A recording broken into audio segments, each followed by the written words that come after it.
repeating it. We are repeating it. We are believing in. It's time for us to shift our mind from best in the world to best for the world. Make decisions intentional, to take decisions intentional, making decisions intentional. Make decisions intentional, to take decisions intentional, making decisions intentional.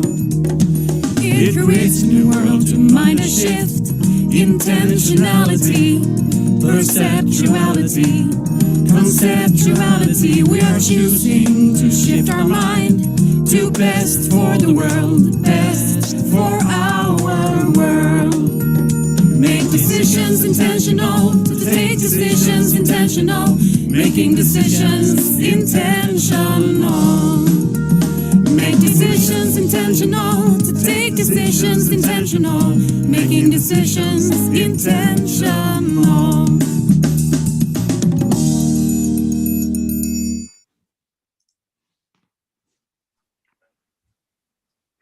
Hello everyone, and welcome to Best for the World with Captain Future and Bertola Bergstrand. It's now 1 year ago we made a call like this. So, hello Bertola. Hello, are you in the future now? I'm in the future now, yeah. 1 year from last session, I've now traveled at the speed of time into the future, the usual. It seems to be green there. Yeah, it seems to be very green here. So my background here is the logo for the Glassbead game that I've been hosting tonight and on Zoom twice a week for a year now. So we actually had a 1 year celebration last weekend. So yeah, a lot has happened. We met a year back. I just saw on Facebook the photos. You remember last year? So last year, yes. So what's your takeaway of the COVID? It's been a crazy year, yeah. Like so much sadness in society, and also so much what we would say awakening or realization what we do here in society and our planet. So not everyone, of course, has experienced everything, but many people have lost loved ones and lost work and been isolated, and some people have had more to do than ever. People working in critical position in society, foremost the hospitals, of course, but all other critical infrastructure people have been working around the clock, because we realize there are some people that literally are more important than others, and it's not the CEOs of the big companies that got paid the most. Yeah. And you have been doing a lot of games. I mean, I heard about the Glassbead games, the Stow, a lot of other rooms here in the digital spaces. So maybe you can tell a bit about that, what that is. Yeah, so the Glassbead game is a conversation exercise. It's a collective sense-making and meaning-making exercise we have been doing. We've been running it on Zoom, and we also twice a week. And on Saturdays, we've been hosting it on a platform called the Stoa that is run by Peter Lindberg, where one part of them is recurring wisdom hymns every day. And their Glassbead game has been one of these wisdom hymns we explored together with shadow work, freestyle rapping, flow states, explore and circling, empathy circle, daily breath work, daily meditation, and exercises like that we all need to participate in. So the wisdom gym is like the gym for the spirit and the mental and the cognitive side. We all go to the physical gym and train our muscles, but most of us never go to a daily or weekly wisdom gym where we train our cognitive abilities for our empathic abilities, our spiritual abilities, and our listening, thinking, curiosity, and things like that. And that's the take we have to take. If we're going to go into the future, this is have to become part of our daily routines as well.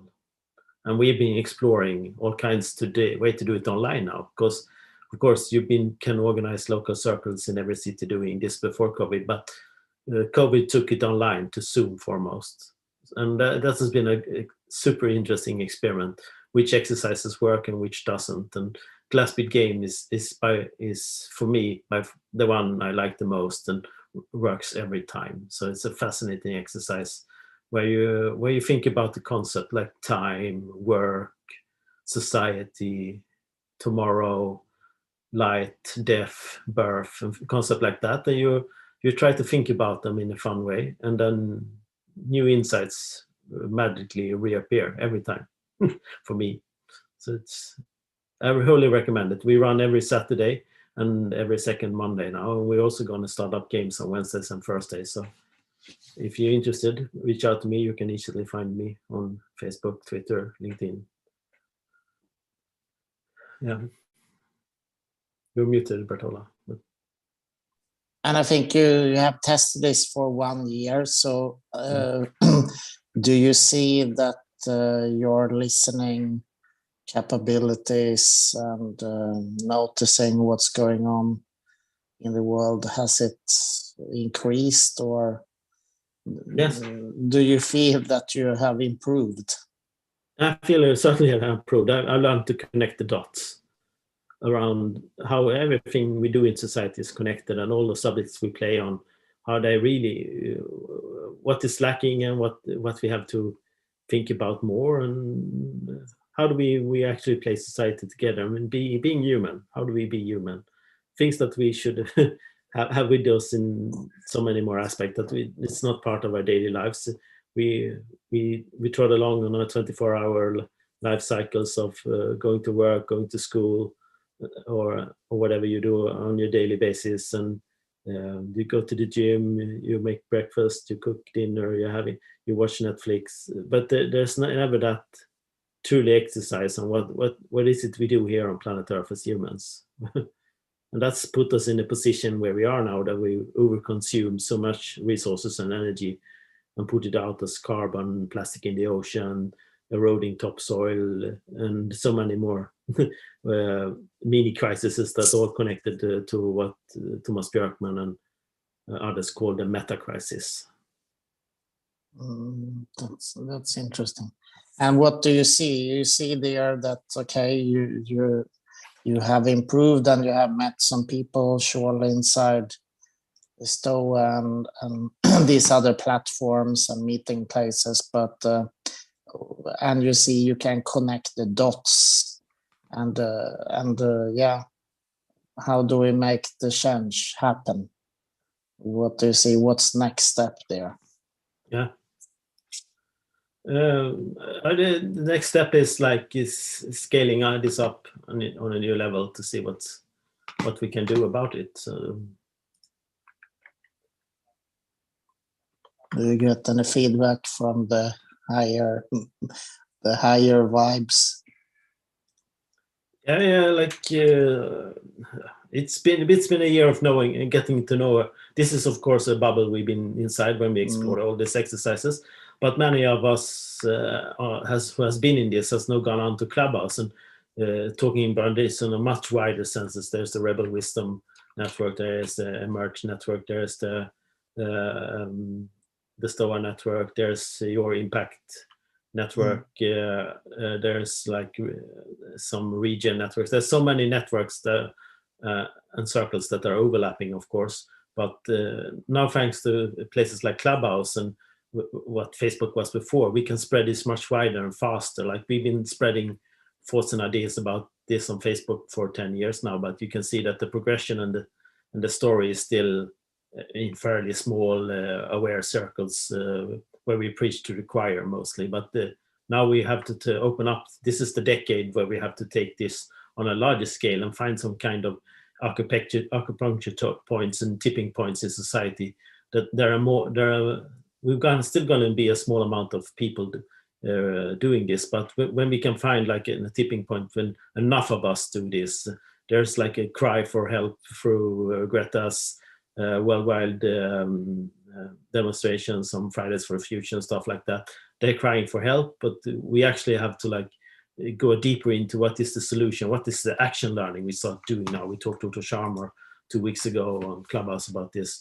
It's time for the action. This is the decade of action learning. We have been talking for, some people have been talking for 40 years or 50 years since the Stockholm 72 conference. So it's a 50-year celebration next year around that. And the funny thing, the first time I actually met you, Bertola, was during the 40-year celebration in 2012. It was in Gothenburg. I went to a seminar that took place during this monthly celebration of that, and that's where I ended up with a guy standing on stage talking about living bridges, and that was you.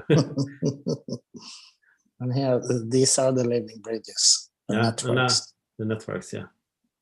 That's exactly like it's like I was in fact doing a map just today, looking back over like small the last 50 years, because I started like a small journey this year to go back a bit of mapping what has happened and what is about to happen maybe. Yeah. So it's interesting to look back when you take a step back and like try to see what have you done and what did you see and when did you do it, and sort of did something come out of it, and but from a positive but also from a critical standpoint. So often I think we just it's not only to think positive and connect all the time, and like it's also to see, do we connect in the right way? Is the change going in the right direction? Because I think this photo, it's often shared on social media. It's like can't explain it exactly now in English, but it's like you can go very fast, but if you go in the wrong direction, it's useless. Yeah, if exactly. You come back to the same. So it's not only to do, you need to think, and sometimes it can be better to think a bit before you do it and take the right decisions than to just do things and you do it in the wrong way. And I saw just a few hours back on Aftonbladet or some of the newspapers, some of the scientific newspapers we have in the, the big news, the trustworthy news. But it was about the trees, planting the trees. Everyone or a lot of people want to plant trees for capturing carbon in the air. But now it seems from research in Stanford, I just saw it half an hour back, that it seems to release carbon instead in the roots. So instead it's increasing the speed of carbon out in total, if you look total. So it seems like planting trees is in fact bad for it. So we have done a big mistake there, it seems, we're doing. Okay. So catastrophe, it was said there, if we start to reforest ocean, deserts. But I don't know how. Puesto número 5 está Amy Berry. Disculpen mi inglés, que soy malísimo con el inglés. Bueno, Lenny Barry. Yeah, so. It's an open Zoom link. I posted on Facebook now, so I don't know if people are picking that up. So. Interesting. Yeah. So let's see what happens. But surely something is going on there. Yeah.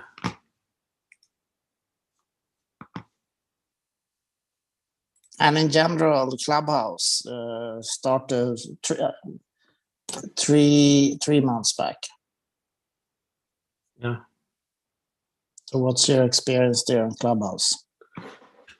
Yeah, it's been what we call another part of the great acceleration. So the amount of conversation we've been having the conversation, but it's been in closed events where people. I guess we shouldn't post open links on Facebook.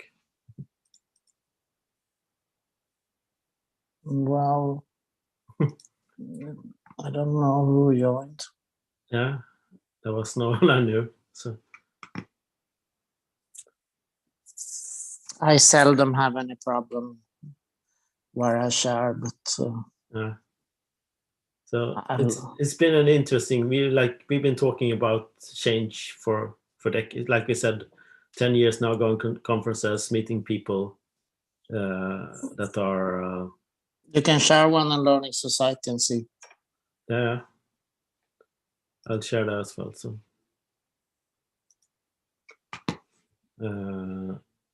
Talking about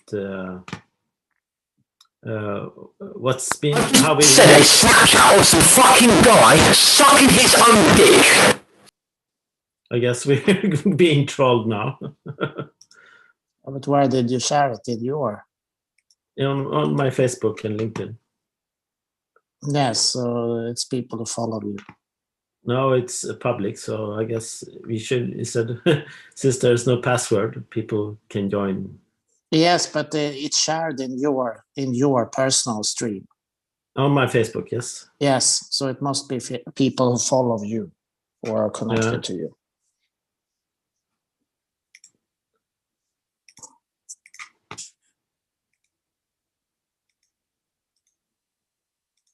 Yeah, people not showing up. We will see. But nowadays, that type of conversation we had maybe once or twice per year that were really magical. Now that happens several times per week instead. So it's shrinking the time between them, and also like the people showing up that were never on these conferences because they couldn't reach them. They didn't know that had happened. They now serendipitously can show up in these rooms on Clubhouse because it's truly is a platform for serendipity, the one that Facebook never were before. You actually had to follow, actually be friends with people in these networks before in some way, and even then you didn't actually go to their Zoom links if you weren't you're super curious and thought about them. But when you are on Clubhouse, you can find these random rooms all the time, and that's what's happening. I mean, basically, I have done it personally. Sort of Facebook, they gave friends suggestions. Mm-hmm. They always gave Marcus working hard in the nights and finding people and then show.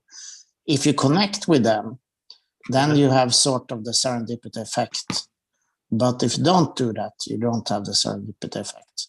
And the interesting stuff, for example, what I can see very, very clear is that it's a big overlap of the connection on Facebook and here.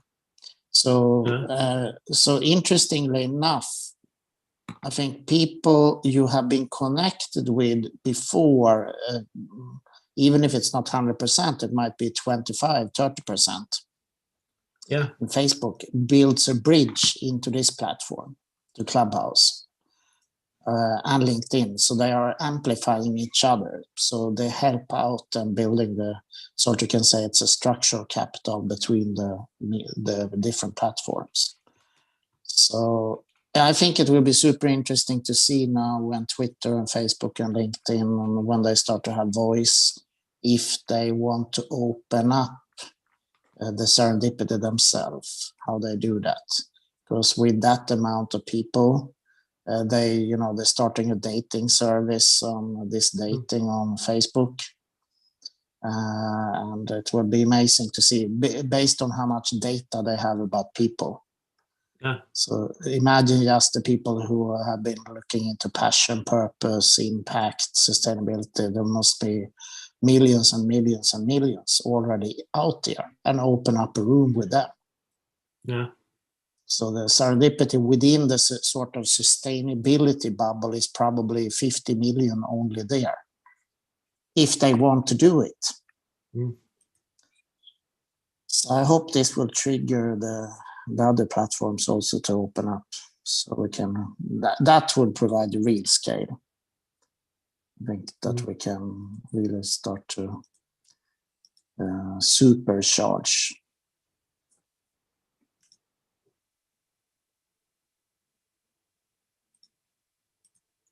Yeah.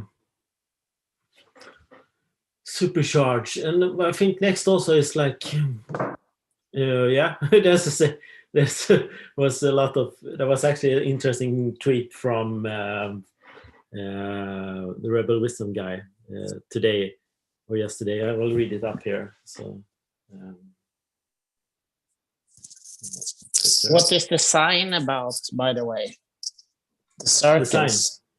It's something that Jen made. It's a symbol for the glass beads. So the glass bead game is originally a book that was written during the World War II and came out in 1946, somewhere around there. And Hermann Hesse received the Nobel Prize in Literature, much thanks to this book.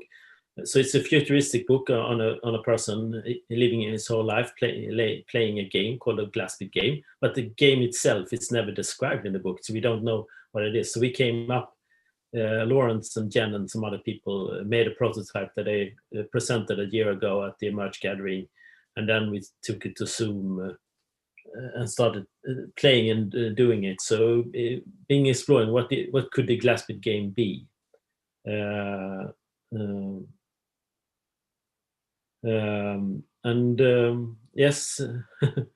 during that. Experiments, we came up with this version that now really works every time. So, but in that book was like the concept, and we are just playing with the different logos. We have saw another one before, but this is the most recent logo. I don't know if Jen Sandal made it, I think. So we made this for a 1-year celebration. So. Okay.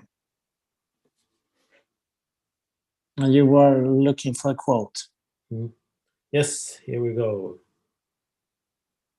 He asked, what will you say when your grandchildren ask you, what did you do during the meaning crisis? I was a clubhouse. I was a clubhouse, yeah, one of the replies. He said,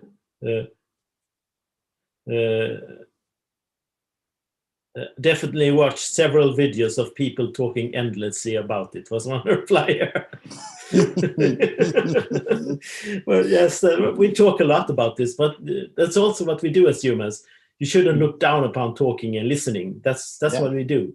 So like, what else can we do but talk and listen? And in that process, we find out what we actually can go do as action learning, take action. Because without talk, there's no action. And we really see like there's a lot of stories about that the American Revolution was was planned on the coffee houses in New England.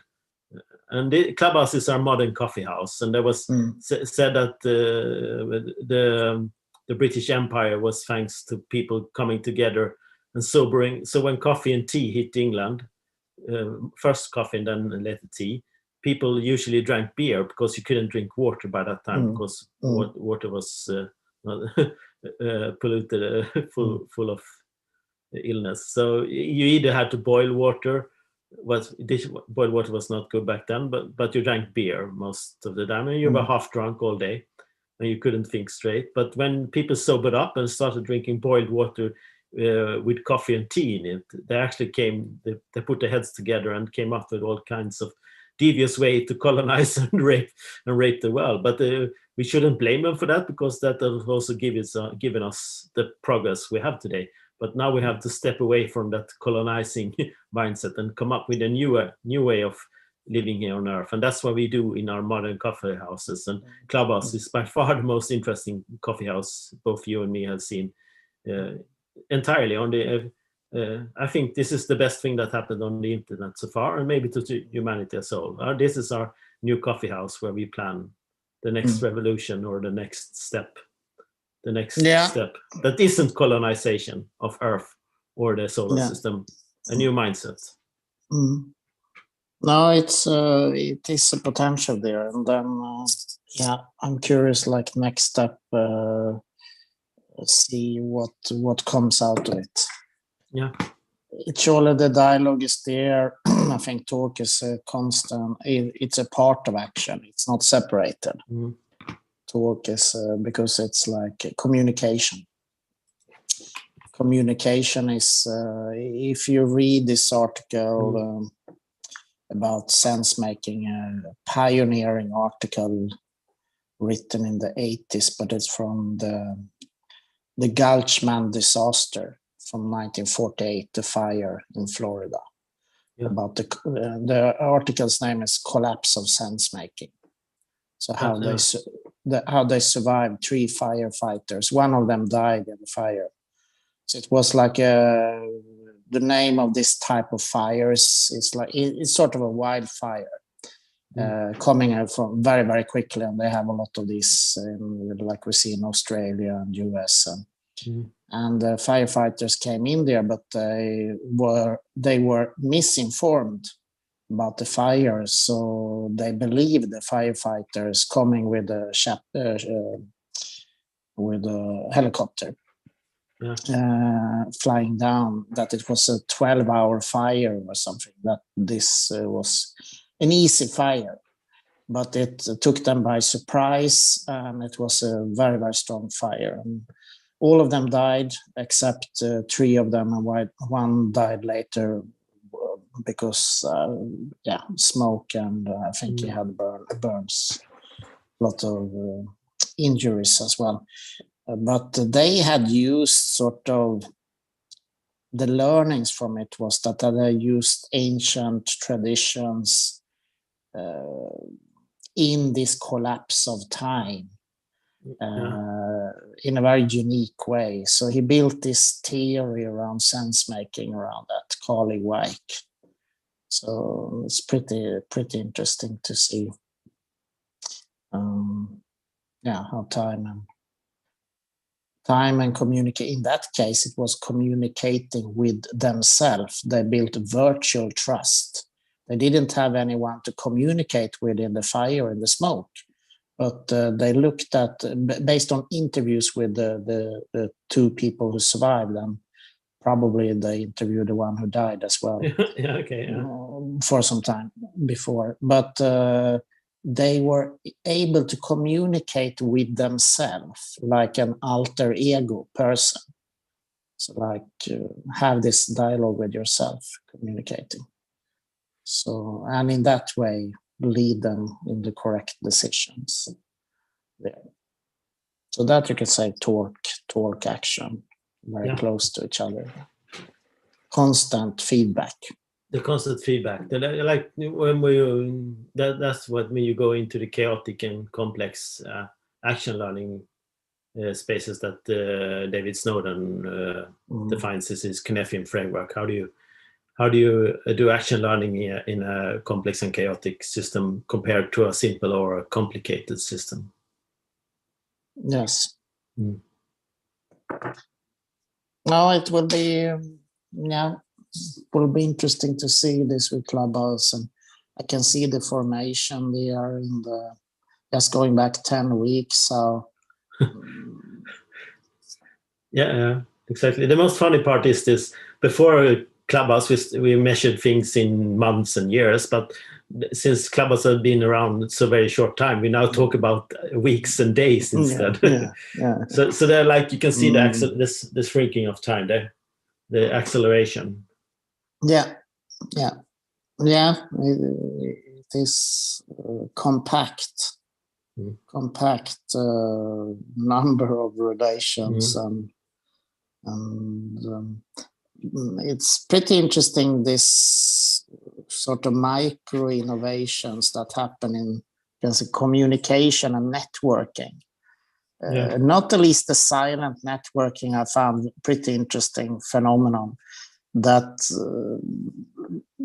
I was so early January as a way to only connect with people, to get followers, but it's much bigger than that. I noticed by following the groups here. Now you can see that they are triggering each other to start these follower networks, and people who have been bridge builders, now they help each other. They become moderators in each other's groups, sort of the networkers. So it is, and you can see the stage for people who don't know Clubhouse. The stage is growing, so it's a way that really have speeded up the structure in the networks. They don't know each other, but since we don't have search, we can't search here. It's not suggestions on people in the same way as in Facebook or LinkedIn. So this is the way we can connect with people on the stage. Yeah. So it is like a building, like we say in social capital, the structure part of it, the potential in the network. And the latest iteration I saw there in the silent group was this woman from Hong Kong that flash your microphone. It's a way to see that they are not sleeping on stage. Yeah, exactly. I never stay in these rooms because the silent rooms give me the creeps. Yeah, but it's silent. It's like the bats, you know, when they're hanging. Yeah. Hello, I can see Turkos as joined us. This is actually a real friend. So if you're there, Turkos, you're welcome to unmute and come on video. Did I miss you? Ended up talking to Sperry, and just until now I had to excuse myself because he was expressing a lot of stuff. But I was like, I have to go now. I didn't want to, I got listening for a long time, and learning about who he was with Megan. So how did did your Zoom meeting already end, or was it a presentation? No, it's live now. I will be here for 2 more hours. You're welcome to join in. Me and Bartolas talk about what we learned during COVID and now, and also the last 3 months on Clubhouse. What's happening when the speed up of conversations, what we call the new coffee houses, the way we plan the new type of change of society in the revolution. So. I like that. It's like coffee houses, and I mean, I think some are aspiring to be some type of salon, or like getting together. It's interesting. I'd love to just at least listen to you guys riff. I'm doing a little bit in the background on a computer, but I'd love to listen in if that's all right. Yeah. It's just a random talk. Yeah, we do this as a live stream for a friend. We did 1 year ago. We did a 72-hour live stream project.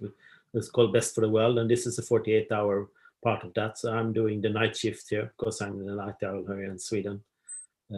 So I can see that there's one viewer and it's me. So there's no one listening right now on YouTube.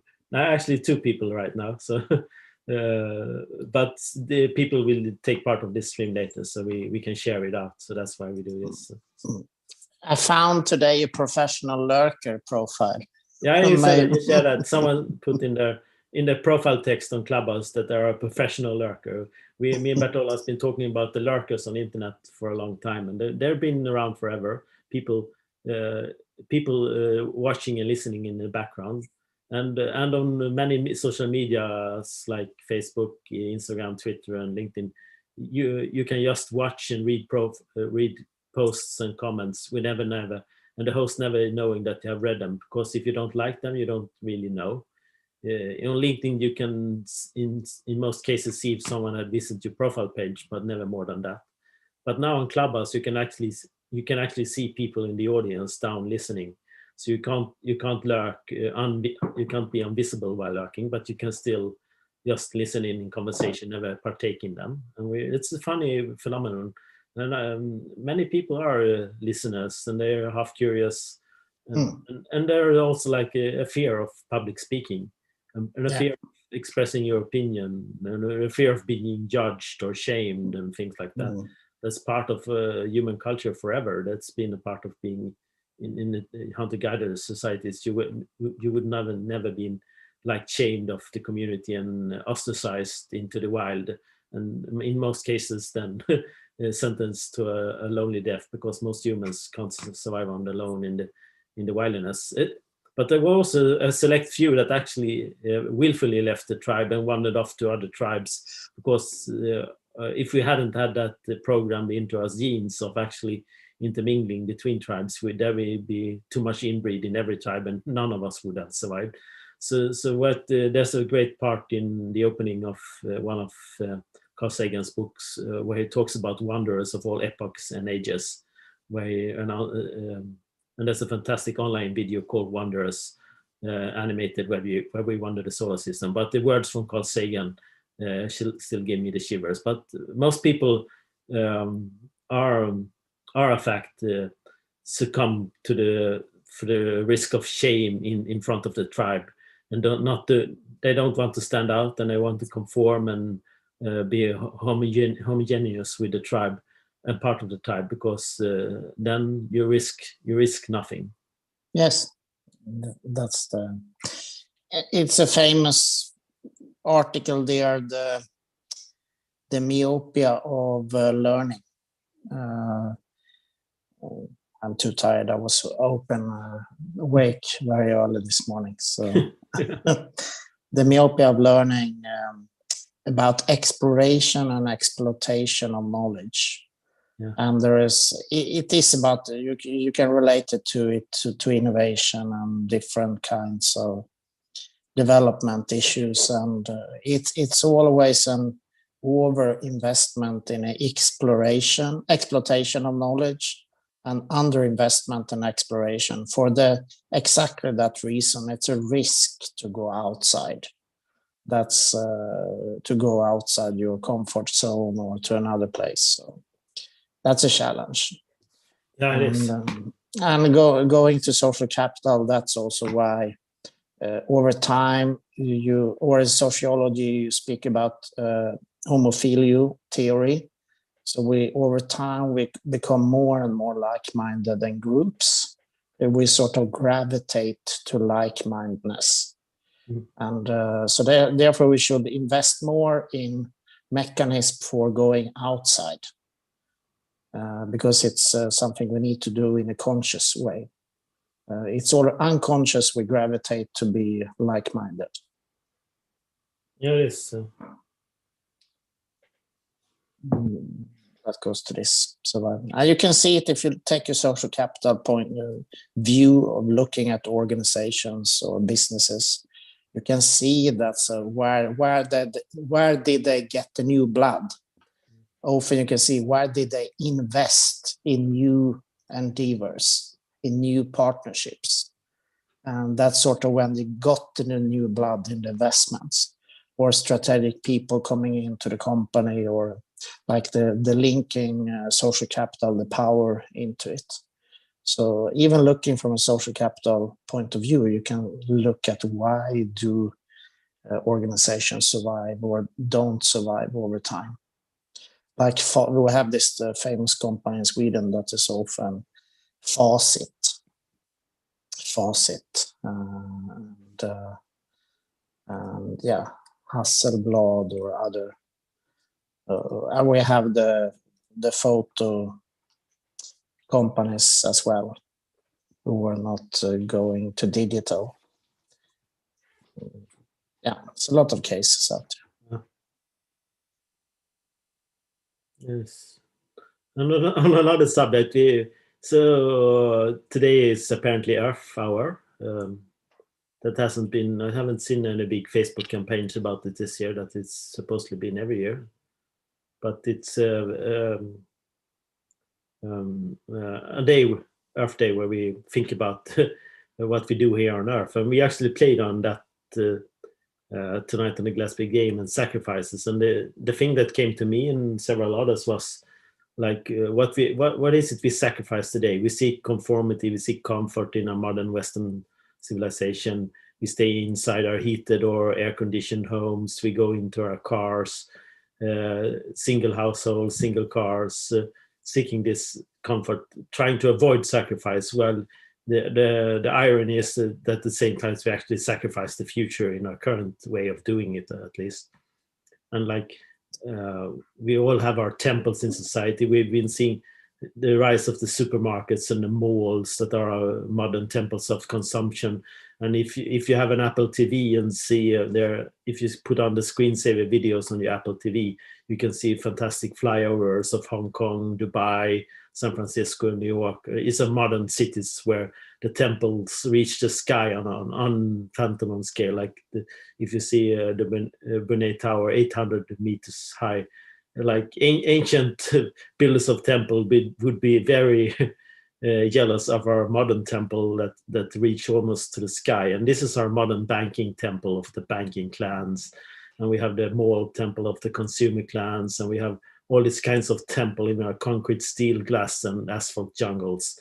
And all inside them are built-in altars where we sacrifice the future. It's built into the walls, built into the asphalt, built into the cars.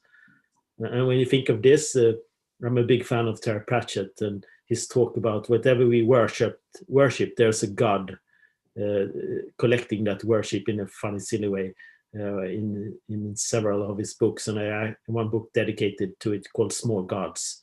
Whatever we believe in gives it power, and then there must be a God who collects that power. So we worship these gods of plastic, gods of concrete, gods of oil, gods of electricity, and somehow the altars to all them are built into our walls, literally in the form of electricity and concrete and steel and glass and plastic. They're actually built on this subject. So in some way we worship these modern gods, and old gods would be very envious of these modern gods, and when they see the temple and all we have created and worshipped and sacrificed to them, compared to the old gods of very old religions in the hunter-gatherer tribe. And then before we became monotheistic, at least we had the god of water, the god of the sun and stuff like that, but they were very small, puny gods compared to our modern gods of oil and plastic. Absolutely. Yeah. What do you think, Turkus? I love all of that. Yeah, so this idea of sacrifice, what's coming up for me is the idea that you know, almost like the parent sacrificing the future of the child for its own comfort in this very bizarre, weird way, you know. It seems almost parasitic, you know. in a deeply uncomfortable way. But I love that you shared that, and I wrote that down in the text, like the gods of oils, and that these temples, right? These giant, I'm reminded of Babel and these like skyscrapers that are being built up to the sky, right? Yeah. And then it's the idea of breaking down our languages, right? So in the Bible, it says like, yes, God came in and broke down their languages so that they couldn't build these temples to the sky. And I'm thinking of our languages in this kind of warm data way, like the language of the heart, like the language, the interconnectivity between humans, the culture, the love, the healing, all of these little aspects, like we're those languages of the heart are being broken down, those somatic languages, feeling between two people, the kind of psychic or even metaphysical essence, the spirituality, all these languages that are deeply important to meaning making, deeply important to the soul, deeply important to the spirit of human, and the spirit of kind of what we think is true value, true deep universal cosmic value being broken down in all these like this perpetual technology, this over digitization, this over atomization, this over separation of self. And so I really enjoyed the aspects of the glass bead game in terms of like rebuilding ritual, like what rituals would we need to do some of this healing, cleaning up in community, and this idea of sacrifice too. Like what sacrifices? How can we privilege this the ritual of sacrifice? How can we make seeking discomfort cool, sacrificing normal, healing normal in cyclical sense? So all of these things kind of percolating in my mind right now. And I think you brought up something interesting about the healing of stone and mortar and brick, and like this idea that we have these mega cities or these metropolises, these ever expanding AI singularity. You know, it's kind of on this crazy trajectory, right? This futuristic tech utopian kind of model. Where does healing sit in all of that, right? In a real deep, integrated, grounded way, what does healing look like on a global scale, on a cosmic scale? So I'm just kind of sitting with all of that in the moment. That's a good question. Exactly. Probably some tech solution to that as well. Right. The first thing that popped into my head was like, yes, we can make an app for that. How don't we get a mindfulness healing tech app? It's like another, let's put another layer of tech on it, right? In one of my rooms, the idea of like, what if we just stopped everything? How, like, what would it be could you even get everyone to pause and take a group breath all at once, even if it was just a 5-second breath? Could you even coordinate the world, even if it was cascading? Like, okay, so we do it at 6 in the morning, and the 6 in the morning is cascading across the geographic regions. Like how to, an Earth Day as a day of pause too, right? Because like, during COVID, like the oceans and the dolphins coming back and the birds coming back, and everyone's taking this pause. And while humans take the pause, nature gets to breathe again after it's been suffocated, right? Like if we can just stop, all the rest of quote unquote nature that we is separate from ourselves gets to take this collective sigh, like, oh, we can breathe again. Oh, there's space for us to be. Oh my goodness, and it's like, wow. The reevaluating this pause, like a global pause, a global stillness, because healing can happen in that still space, and the capacity to like collective prune. How do you prune as you progress? Because there's this aspect of healing that, like, when you can cut the branches of the tree so that it can heal and grow more, right? So how do we prune? How do we agree on pruning, kind of come to, and then how do we do the pruning as an aspect of healing a system? It's like, okay, let's do a collective pruning. Okay, what are we going to prune? Okay, how do we prune it? So like this 3-part pruning process, people. I think I wrote down something like this, but it's like, here, let me pull it up. Let me see if I think I put it down in a rituals, like a new rituals. Let me pull it up 1 second. Pruning, let me see. Yeah, pruning projects, practices, and people. So like when we talk about neo-spirituality, you have like the ecumenical council of like Catholicism as it shifts and change. There are groups that come together and redo the doctrine. So like there's a pruning of dogma, there's a pruning of ritual in the projects, practices, and people. So projects may be like an organization. Hey, banking system, we need you to prune. We need to prune you. And then like we need to scale. Yeah, it's like you're overgrowing, like the growth over here. It's like you're sucking all the resource, all the water. Your roots are too into the system to where you're taking up all the nutrients. You're bloated over here. We need to. How do we prune this overgrowth? Because if you think of finance or wealth or money as currency, right? And the current of energy, and in the human body, you could think of that as blood in the circulatory system. And if all the blood is pooling in the brain, you're dead, right? If your blood is not circulating healthfully in the system, and if you're pooling and hoarding and doing all this with, then your body dies. Sucking out all the life force out, right? Yeah, like you can see in these temples collecting all the life force. Yeah, it's often fun. I'm often thinking we speak about social entrepreneurship and impact investing and solutions and problems and our definitions and often where is the problem. Imagine if it's the human, the people who is the problem, that humanity is predator of the species on Earth.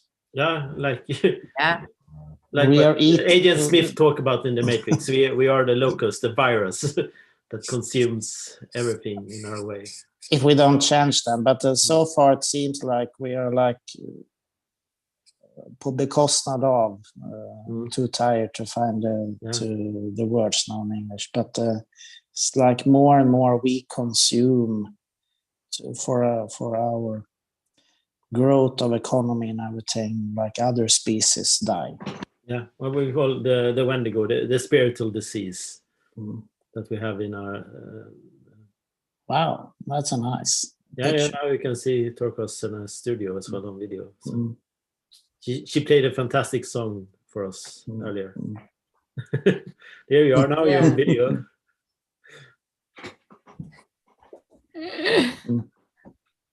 Yeah, I switched to my phone. I had my phone going on here, and then moved and I'm over. drinking my Coca-Cola, worshiping in Coca-Cola God here. So. Uh-oh. Uh-oh. Uh-oh. The gods of the soda gods. The soda gods, yeah. The soda. Where do you live? Where do I live? In Florida or no? Yes, Florida. I'm in the Yeah. US. Yeah, I knew that, but I wasn't sure if it was Florida. Florida. Yes. It's good. I'm right by the beach, not too far from the beach, and it's nice weather today. Yeah, there has been a spring break, I think, recently, but this year, I guess. Oh yeah, that's right. Oh my God, I never know what's going on in this state. I feel like I'm on global time with Clubhouse, especially. Yeah, that's the important stuff these days. Yeah. What was I gonna pull up? I was gonna pull up something. What was the oh, is this running? You said this is on a YouTube channel? Yeah, it's on a YouTube. What's your YouTube channels, beloved? I will post a link in the chat here for you. So. All right, I want to subscribe and save. Subscribe and save. No, where is the chat? There you go. The chat noir. There we are with the chat noir, the black chat. Black chat, yeah. There we are. Oh, hold on. It's probably going to play double. Maybe I got to turn off my phone. You turn off the sound so you can watch it at the same time. I could see myself. Yeah, it's lagging behind, so you can see your past self. We talked about time travel in the beginning also. We're traveling. We did this 1 year ago. We've been traveling into the future, but we're traveling at the speed of time. But time is a tricky thing as well. We have this thing that we called Chronos and the Kairos timer, right? I think some very much smarter people than me had talked about this, that Chronos is regular time and Kairos is what we experienced during COVID, when there's novelty every day. So when we have novel experience every day, we perceive time differently, and that's certainly been happening during the last couple of weeks, days, a month from Clubhouse, where time is slowing down. Of course, we have so much novelty each day, but even that will go away if it becomes routine. But for the last couple of years, maybe 10 years, I've been trying to live a very, very unplanned life. No, not trying to plan my days and anything, to try to see how much novelty can I fit into every day. And for my part, time has slowed down, actually. So. Oh, has it slowed down? Yeah. Yeah. When you look for novelty. Yeah, it's 1 year since we were in your place. Yeah, Bertola came to my place. We live in separate parts of Sweden, but he came to my place a year ago. That's the last time I've seen him in person. Now I've been by myself for a year after that. It's sort of strange in a way, because you hear here on Clubhouse, people are in lockdown, and in a way it feels like the year has been pretty normal in many aspects. I mean, of course, it's not traveling long, but still being outside. Yeah. Yeah, digital Like together. the daily practice outside. The restaurants, the cafes are open. It's like it becomes very clear when you speak to different people. I spoke to a guy the other day. He had been in his apartment 6 months. So it's like unbelievable. That's 6 months. He said that he hadn't left his house for 6 months. Oh, Not even for like groceries or gas? Or No, maybe he had some, he didn't say if he had Small some thing. underlying problems, so he got food to his house or apartment, but anyway, so. Yeah. I think there's been a normalization process in part. The mind and the body tend to do this quite well. Is like creating these new normals and a tolerance level, an adjustment phase for me, or at least I don't know. For me, it's been really, I think easier than many others that I've heard. But I'm wondering what it's been like for people who have found it hard to transition, if it's become feeling like more normal, or Hello, Muhammad. Hello, Bert. How are you? Good. Hello. A little bit tired, but otherwise it's good. Yeah. Can you see me? Yes. we Yes. see, where are you in the world? Gothenburg. Gothenburg, yeah. Yes. But yeah, it's almost sleeping time. Your family's sleeping. Yeah, we were actually out visiting a friend's family, and we just got back, and I saw on Facebook that you guys were like having this live session. Yeah. I thought it's an opportunity for me to say hello to Captain Future. Yeah, hello. I and Bartula, we have met before in person also. He was kind enough to visit me in Gothenburg. Remember? Yeah, we had of lunch course. together. Yes, of course. Yes, I haven't been so active on Facebook the last since Clubhouse started. Yeah. We all have the Clubhouse fever, me and Bertola and Turkus as well. So Yeah. maybe we should give a short introduction for each other and also people listening. So Yeah, definitely. I can introduce myself. Yeah. So my name is Muhammad Shahid, and my call name is really Shahid.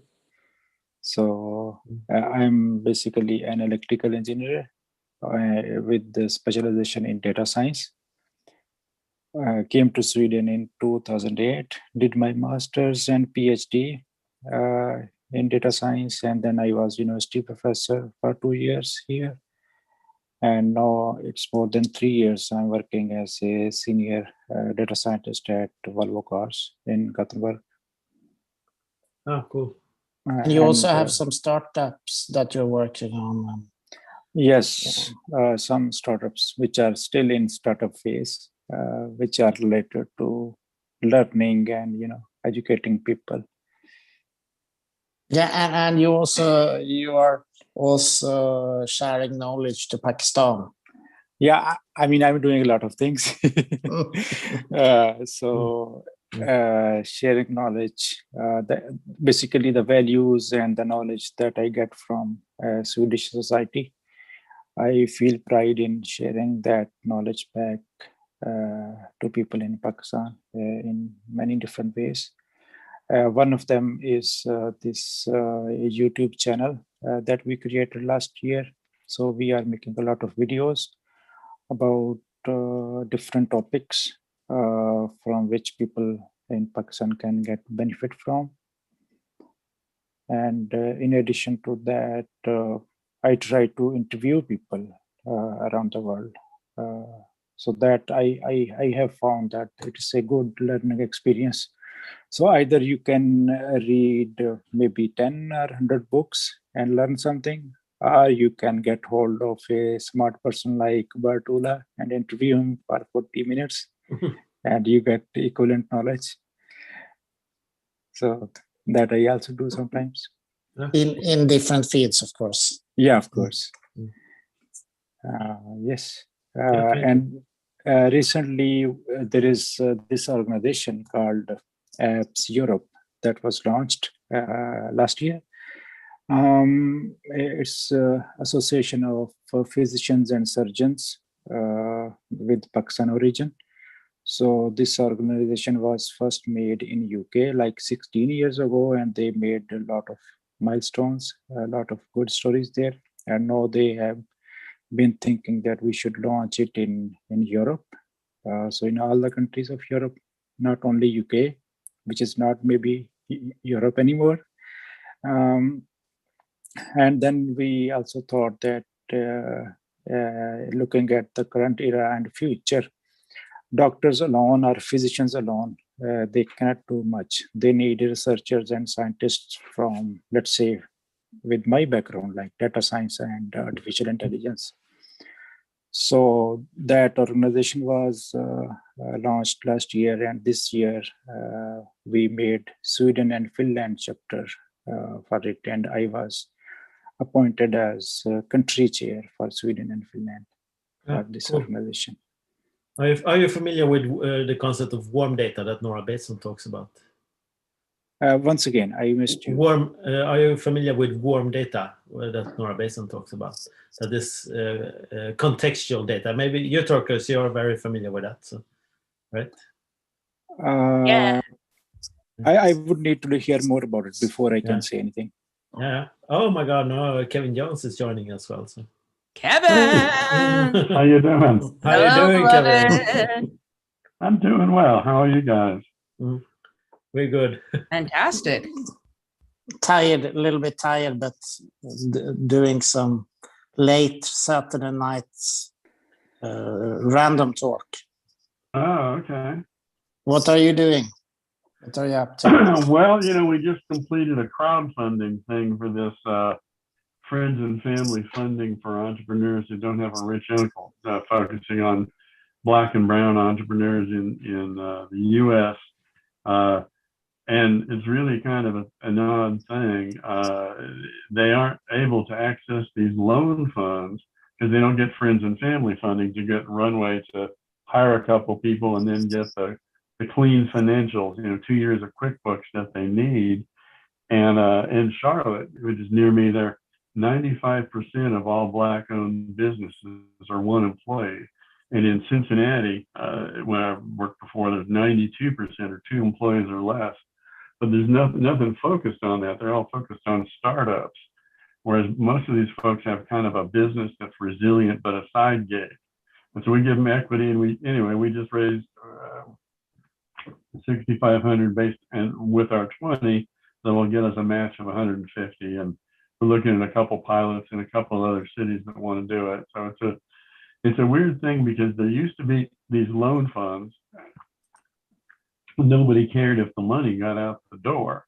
And after last summer, they're asking these folks with these minority-focused loan funds, why isn't the money getting out the door? Well, nobody has, they can't handle debt. They're only mostly, 95% are one employee. So you need to have a couple employees, and you need to have, managing the business books separate from your personal checkbook. So we have equity that goes away with revenue share and give them 2 years to run. It's a runway project like we've done before. So anyway, that's kind of cool that happened. And we're looking to, there are folks who want to replicate it in Lake Providence, Louisiana, which is a real poor part of the delta of the Mississippi River and Seattle and Chicago. And so anyway, that's what I've been doing the last couple of days. Yeah, it must be a bigger interest or need than ever now in Corona There's a time. big interest, but the problem is the folks who do these loan funds look like me mostly, or if they don't, they have a network of friends and family with money, so they don't realize that friends and family is an asset class if you don't have a rich uncle or a rich aunt. I was working with 2 African-American led accelerators, one in Oakland, one in Cincinnati. They said, let's do Kiva loans, $25 loans. You get up on there, no interest, no problem. Well, to get up on the platform, you needed 25 friends with $25, and absolutely zero in either one of those first-time non-college entrepreneur, 85% female, 90% Black or Latinx, had 25 friends with $25, that wasn't already spoken for. It's a gap that you don't see unless you stumble into it and you try to solve it and you realize it doesn't solve. So we did a thing with self-help credit, a big credit union that tried to do a thing that acts like equity, but really wasn't. And 5 or 6 years ago, and it worked, but self-help lost money on every transaction. So they didn't really want it to grow very much because, they wanted to prove it worked, but they didn't want to. So anyway, so now we have a way with philanthropic donor advised funds to do it. But it's still a thing that affluent people who raise, you never ask to start a fund unless you have friends and family with money, because, why would they ask? And so the people who are raising funds don't realize this other gap. So it's this weird hidden thing. And it's only really become evident to people now after last summer, with the recent unpleasantness, as we say in Mississippi. And in Chicago, Axion, a big lender, had 4,000 Black and brown businesses go through their accelerator in the last 5 years, and only 40 of them, or 1%, were able to access the loan funds because they're one guy, one woman, and you got to give them runway to hire an operator so you can grow sales.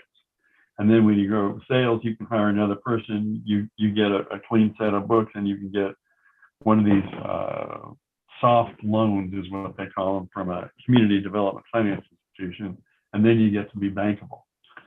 So anyway, so we've got this first one, and we're going to have three loans come out through what we did over the weekend, but we're still getting some money in, and we're going to raise $1 million fund here, but we can make it really replicable in a really lightweight way in other cities. So anyway, that's and you started the first Faith Club room, Clubhouse. Yeah. You can give a short introduction to yourself for the other sales folks. Oh, okay. Geez, yeah. I founded the SOCAP conference, which is the biggest social enterprise and impact investing conference, and sold it when it was going mainstream, and that was kind of boring. You're dealing with you have these really big financial institutions who are doing really good things and also really terrible things. Like one of the best investors doing impact investing is Goldman fucking Sachs, but they're also doing like really bad things. They're and TPG and BlackRock, and so I just didn't want to deal with them as customers, so we sold it. I've been working with venture capital, it doesn't work for a few years, and so I'm trying to make replicable models that keep the assets local and that take them out of Wall Street, and then highlight other folks doing the same thing. So that's kind of me. I'm a serial entrepreneur, and it's worked most of the time. Yeah. And Tokus, can you give a short introduction of yours, Ilse? Yeah. So I used to work in the Silicon Valley, started a closed circuit television channel, then moved on from that, a multimedia marketing firm, moved on to that and worked in some big tech, building the back end of iTunes at Apple for a while. I left that, and then I was on the Conscious Music Festival circuit playing guitar and bass for the Wandering Monks, then for Lily Fangs, and then for the Reminders. I left that and then did Heart-Centered Leadership, which is what I currently do with Dire Global, my company. Heart-Centered Leadership, organizational design and development, and coaching. And during that time, built a conscious intentional community in Florida, which I have since left, is particularly during this COVID time, and stepped away and focused more on heart-centered leadership. We give a 2-year course at the university over here in the greater Tampa Bay area.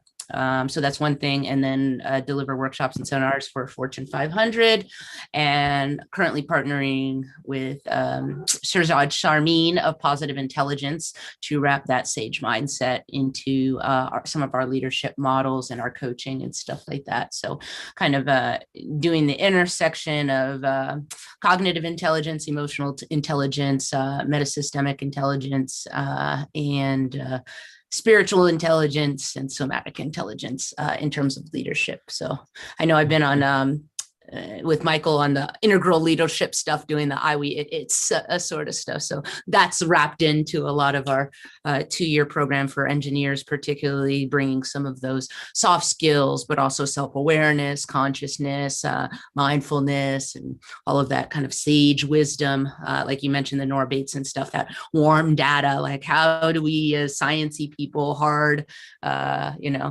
at least for the engineers, how do we integrate that warm data not only into our awareness, but into our embodiment? So that's a lot of what I do. I hope that's a quick enough overview, but I've been in a lot of worlds. There's the music stuff there, and been in the entrepreneurial tech stuff, and then, kind of doing this third phase of, So that's where my heart is. API kind of thing. Oh yeah, speaking of which, I was just talking about the wisdom stack over at Kiko Labs. Kiko Labs has built. Oh yeah, great. Yeah. I was just sharing that with somebody. I think my light is sharing that with somebody. So this is a super techie thing, but it's a wisdom stack that they've kind of built from data and information to put on to networks, to layer onto some of these social networks. And it's like these ideas of how you block out wisdom in a system for collective intelligence, and for like spinning upward on the spiral for wisdom, so that it doesn't devolve into sort of some of these mimetic tribes that we're looking at. Either obviously there's going to be a developmental trajectory, but your algorithm and how you set up user types and all of this sort of thing kind of incentivizes a lot of that behavior. And so that's just something I was doing this weekend, and been talking about peer-to-peer networks and blockchain, and I'm all over the place when it comes to information and reading and that sort of thing. But yeah, lots of different worlds. You should open. It's not that far from where you live, I guess, Kevin. Florida, yeah, it's about a 15-hour drive or something like that.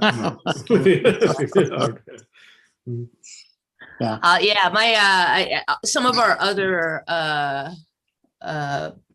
people in the business that we've got are all up on the East Coast. My dad and I work together in the business, and he's in Virginia. So there's a significant amount of travel, and as a military brat, been all over the place. Little global citizen. I grew up on Army bases too. You did? Where? Fort Eustis, Virginia, and then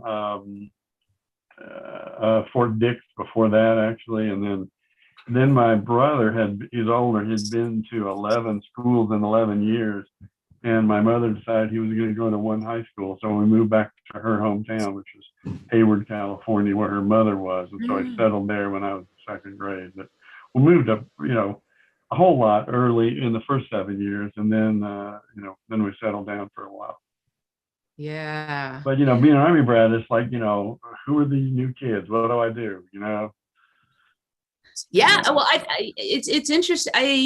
I would posit that the military life, particularly outside of the States, but definitely when you're on these insulated bases and you have this rotation, 2-3 year rotation, then Right. and you are also moving it's like to reinsert yourself into communities. And like, because I was in NorCal, SoCal, Northern California, Southern California, Hawaii, Japan, Colorado, Virginia, been to most of the states and been to a lot of other countries. The perpetual reintegration on the personality and within those cultures, right, makes you kind of more resilient, as you know, if you're able to kind of keep up with it and integrate kind of the languages, the culture. Like I learned Hawaiian at preschool, and I'm learning Japanese and 4th through whatever, and Spanish at the home, and French, and you know,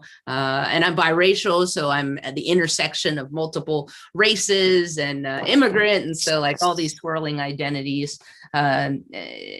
you know, kind of help expand the ego, not in a way that it bubbles it, but your sphere of what you're considering part of you, right? I am in part of these overlapping Venn diagrams and Vesica Pisces that do something for the development of consciousness. I have found, at least in my experience. Do you have a team there where you live? Me? Yeah. Yeah, so it's a small team at Dire Global, 5 of us that give the workshops.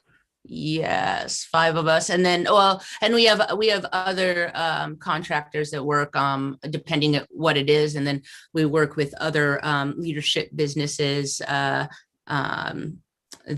my dad has been doing this for a long time, so it's kind of like a 2nd generation family business in terms of leadership. Since he was in the Marine Corps for 30 years, and then was at the Pentagon and Raytheon, and was a base commander at a couple places in Antarctica for them, and worked at Booz Allen Hamilton, and was the base commander at Iwakuni. So watching and growing underneath his wing, so to speak, you know, being a squadron commander and then a base commander, and watching him you know, build and network and kind of be a diplomat abroad in some small aspects, depending on where he was in his military career and post.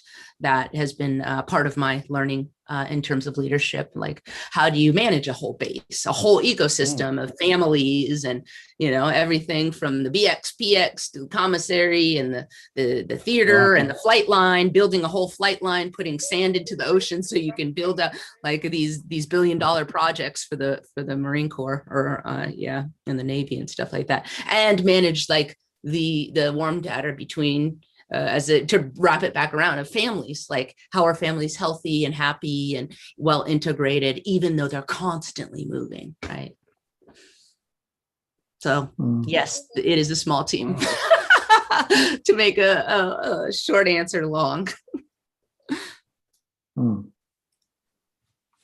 thank you. It's very interesting mix here.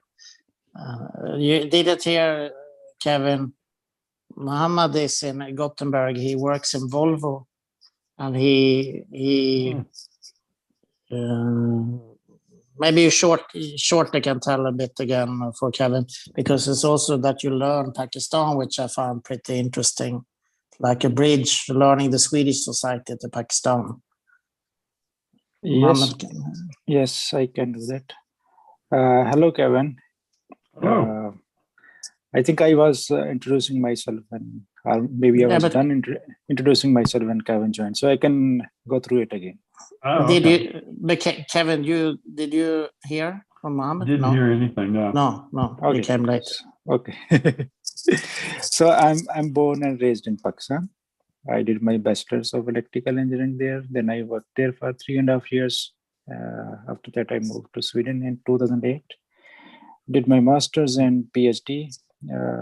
Broadly, it's electrical engineering, but specifically it's data science. And then I was a university professor for 2 years, a little bit more than 2 years, after which I joined Volvo Cars as a data scientist. So that is very quick recap of us. I was trying to introduce myself, and in addition to these career specific things. I am trying to relay back or convey the values and the knowledge that I learned from Swedish society to back people in Pakistan. And that I am doing through different channels, different methods. And one of them is this method of creating videos, content that you can put on YouTube, for example, or on a website or on Facebook, where I would like to talk to some people and ask questions and record it or maybe live stream it and then present it to people back in Pakistan so they can hear what things we discuss here. And then I was part of one documentary that was made by Swedish, Danish, and Norwegian embassies, in which they were focusing on a couple of Nordic values. The name of the documentary was Amazing Nordics. So that included sustainability and women inclusion in work and other things, and these modern concepts of sustainable living. So, and in that documentary, I was also trying to discuss with the people who were interviewing me that, let's say, if someone coming from an Asian country like Pakistan, where societal values could be a little bit different or maybe sometimes very different from the societal values here in Sweden. So how someone with so much difference in background would be able to adjust in such a society here, and how that person will actually grow himself or herself in a different society, and so on. So that was one interesting documentary as well. But in addition to these things, I'm doing many other things which are mainly focused on just conveying or sharing the knowledge that I have while sitting here and working. You also have the idea of a startup you work. Yeah, so we made this startup last year. It's called Learning Insights. And the main focus of the startup is, again, empowering or educating people over there to the opportunities that they could have around the world regarding education, career, entrepreneurship, whatever it could be. So that is still, you can say, in its booming phase. Our website is also not up yet, but there is working going on. And then I was also mentioning, I think, about this organization called APPS Europe. That an organization of doctors and physicians and scientists and researchers like me, who are trying to again somehow revamp or improve the health systems in Pakistan. So we have members from all the European countries in the organization, mainly from Pakistan origin. And based on what we have learned here and from the universities or from our working environments or from our colleagues or from our books, wherever we have learned these things, these values. So we are trying to pass those values back to people over there to help them improve their systems and practices and so on. And all of this is volunteer work. Yeah, sure. I was on the shores of Lake Vanarin with Bertola and another fella when I realized I needed to learn a lot from the Swedes, because 20 years or so, I was 25 years ago, it had been totally polluted and you couldn't touch it. And now that it was clean and there were competing aquaculture initiatives on either side of the lake, and I asked them, how did the environmentalists beat the industrialists? And I was told, no, we realized the problem and we fixed it. He said, well, like, what was that fight like? And he says, no, we realized the problem and we fixed it. The government and the business and the environmental folks, we realized the problem and we fixed it. And it's like, oh, well, I need to learn something from these people. And so Yeah. that was Nice. that's still something I learned from them. Yeah. Yeah, and I think that also then, and there are 25 municipalities that are, I think, if I'm not mistaken, surrounding the lake. So it's even more complex to govern when it's like Eleanor Ostrom. How do you fix a river where a lot of people have access to the river? It's not easy to find these polycentric solutions. Right.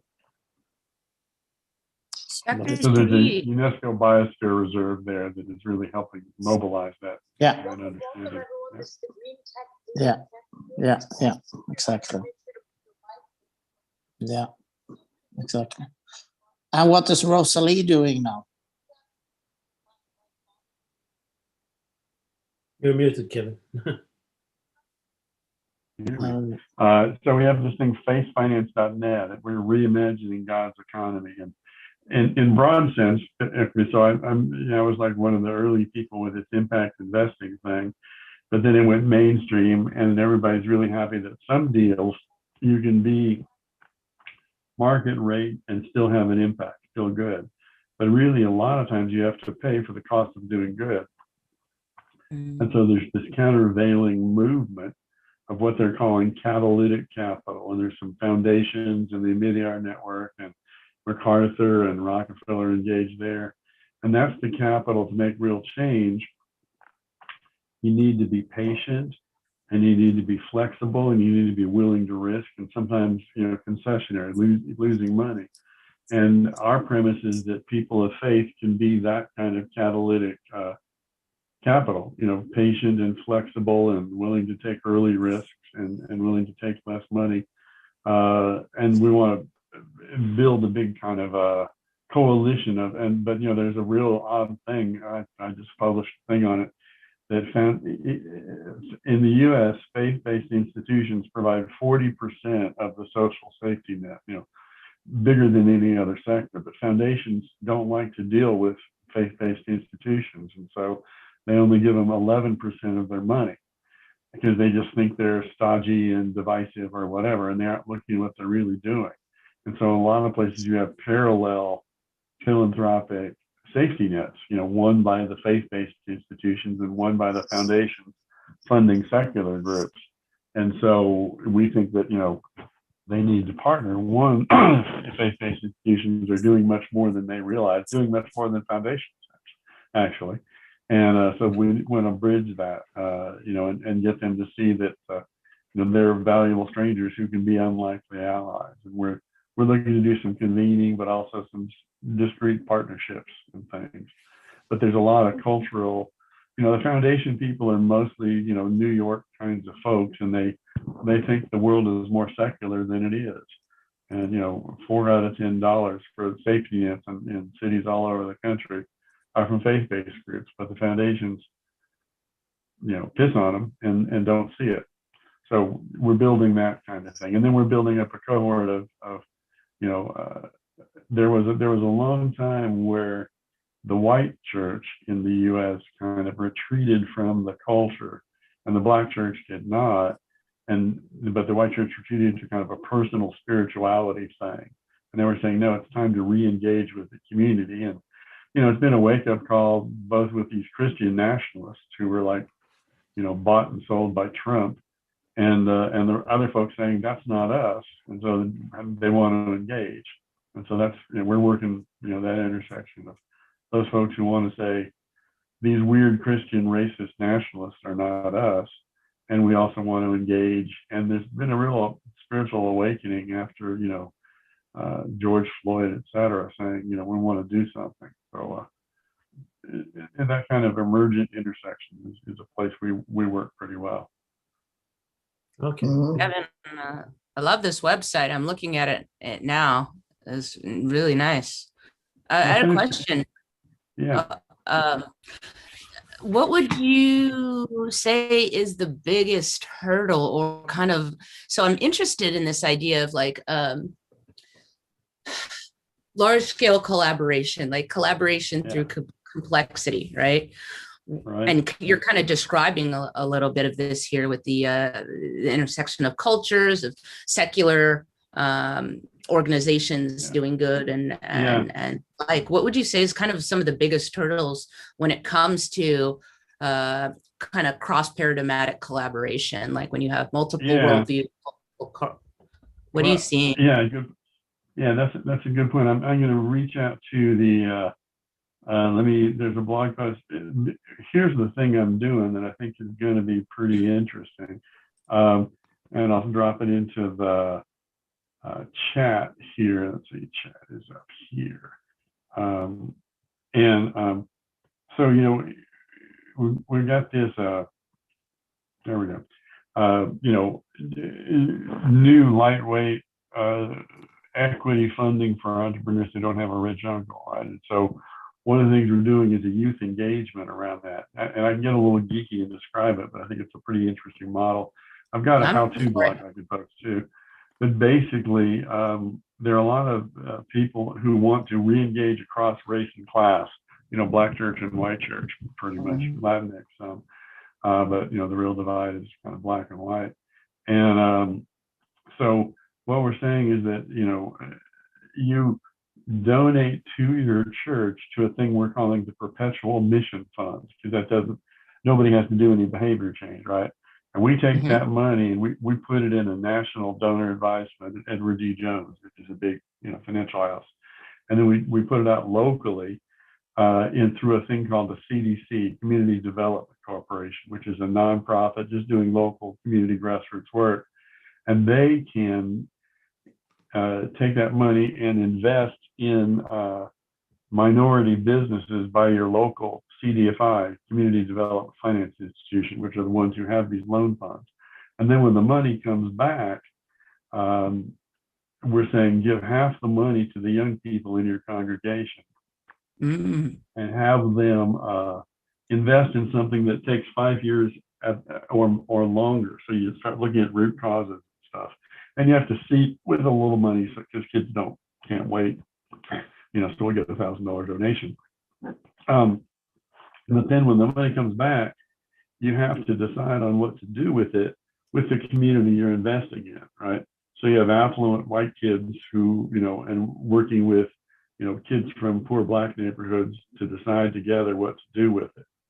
And you have to work with folks who know how to deal with that. And, you know, there's a nonprofit here in Asheville that we're probably going to work with, and they know how to have young people do learning by doing short-term things, you know, and so we will have them, you know, we're going to have to get some curriculum written, but we'll structure some learning by doing things by folks who know how to handle young people doing learning by doing. And the second group that we're having, and is there, you know, you have to preserve minority voices, because a lot of times white folks, when they try to solve a problem with people of color, the white folks assume they know what's right, you know. And so you have to have a explicit group at the table to say, no, you got this white paradigm here, listen, you know, so you need to do some cultural, you know, literacy training. And so both of those things will need to be done everywhere. And that may take up the other half of the money that's returned, because you have to pay those intermediary nonprofits for their work. But then, you know, then we'll look at, you know, what are long-term things? You know, when you look at 5 years, and then you start looking at structural problems, like why is there a racial wealth gap? You know, what is this redlining? You know, I mean, one of the big reasons there's no friends and family is because of redlining, which is a thing of systematically devaluing black neighborhood homes, so they don't have home equity to tap into. And that, like, their home might be worth 10% of what it would be the same home in a white neighborhood. And so in a white neighborhood, you can get a second mortgage, right? You can just take that money. In a black neighborhood, you can do that, but it's just not worth it, you know, because the equity is not there. And so you learn those things. And so you look at, you know, what are these long-term things? And it looks like we'll have to probably start with some monopoly money to get them to do the designing, but then give them $1,000. We get $1,000 from somebody to donate to cause the education thing to happen. So that will change the story among young people, and then the older people, I think, will do what I would do as a grandfather, because my grandsons would be in here, right? And it's like, if they're putting $1 somewhere, I'll put $3 behind it, because you know, I want to back my kids. But you want to change the story at a young age when they're still available to change stories, but not have it be a fucking charity thing, but actually get paid back. And then you also are learning that people in neighborhoods that you think of as being dependent on charity are actually investable. And so, so that's a whole way of changing the story. So that's one thing I'm doing. And actually, there's some churches who want to do this that don't have young people, but that we're doing it with a group of millennials who want to take action in a group. And then we're also looking, we just completed the crowdfunding, and somebody's come along who's a coordinator of the middle schools here in town and the high schools through, parent group and stuff through a mutual aid society. She wants to form a club in the school to do the same thing, just a secular version of the same thing, but engaging long-term and engaging across race and class. And the neat thing is nobody has to change the way they think going in, because you just give the money. But then you realize the money will come back, and you have to start thinking differently about what you do about the money. And then, you let the young people design the future. And then, I can imagine this getting into competitions in middle schools that, here's our design, here's your design, whatever. But it's pretty lightweight. You really need about $6,000 to get this done and with any group, $5,000 to go out and $1,000 to cover our coordination costs. So it's the kind of thing a lot of folks can do. And we can do it in a pretty light way, to cover it. And then we have to raise some other money around it, but we'll work with local folks. So anyway, that's what I'm doing. Cool. Thanks for sharing all this, Kevin. Yeah. Well, I've been working on this neighborhood economics for a while, and I've got a thing now that's pretty lightweight and pretty replicable and pretty modular that works well across the network. And we're going to get paid by folks also to be in a peer group. Like they will want to learn with other groups who are also learning. So we'll get some money from that for them too. Yeah. Right. Yeah. No, I was gonna say, it looks really cool. I'm looking at it now. I've got a how-to blog that breaks down. The money goes here, then the money goes here, then and one of the neat things that I like for is that when I was being an impact investor, I looked at the social capital that was being added to a startup, which means our smart people who have high skills being attracted as volunteers. So there's a guy who's a financial plumbing guy, right? He's a credit analyst at a bank, but he grew up with his dad doing microfinance in Madagascar. So he's come on to create all the plumbing, so that we can have a process that, I'm on the phone, on a Zoom call. So he's the right person with the right skills at the right time. Like I can creatively come up with it, but if you want to replicate that 10 times, I'm like so much not the guy. But he's the financial plumbing guy to come in and say, this is where this check goes to a local CDC, and then to a local, all that stuff will be wired in. Can you pause it for Just a minute, I got to pause. Sorry. So if you guys excuse me, I have to leave. It's quite late for me. Yeah, Shahid, do you have a LinkedIn? You can drop maybe in the chat. I wanted to see some more of your projects and follow you on LinkedIn, but Yes, I believe I tried to send you a link request on LinkedIn. If you can check you did? now. Yes. Okay, yeah. I was searching let's confirm before I go. Yeah, nice having you here. Nice having you here. It's late for me in Bertola as well, but I'm an adult, so I will stay up for a couple more hours. Yeah, Michael is doing the night shift, but I wake up very early, so for me it's soon morning again. Yeah, okay. So I feel. I need to go in a couple of minutes. My wife has come in and said, "Hey, what about dinner?" And so, it's 8:00. Yeah. And Bertola, she says, "Hey." So say hello. Say hello. Yeah, she is. It's been said. Well, hey, this is great. Turquoise, I see that we're connected on LinkedIn now, so thank you for reaching out. Yeah, I just. Mm-hmm. Yeah, I've got some friends who are doing intergenerational learning and stuff like that with youth, doing kind of like youth think tanks, almost like that, where they're design challenges and stuff. And and so it just kind of, I was like, oh, that reminds me of Heidi. She's been doing this for building that. Yep. Yeah, we're talking to a couple, somebody who can give us some curriculum writers, in a week or so. But I'd love to talk to people who are already doing that. The thing we have is an annuity revenue stream that can go to a youth group, either at a school or a boys club or a YMCA or a church or whatever, long term, that money will come back and you can decide what to do with it and invest it across race and class and culture. So that little mechanism is modular. It could work in Sweden, it could work whatever.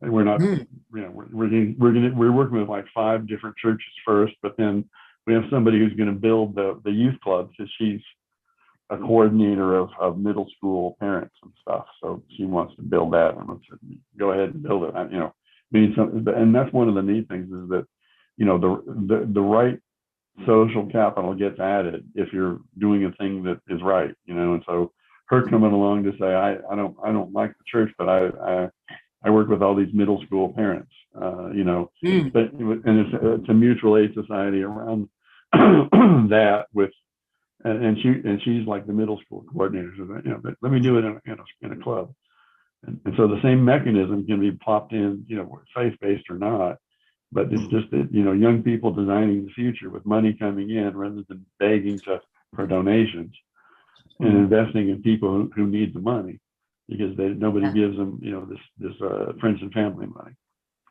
So let's follow up on this in the coming days after Easter, maybe. We're getting our story together on this. It's Ham and I will connect to you as well, and we are connected. And there you are with Volvo. Great. I said, hey, okay, thank you.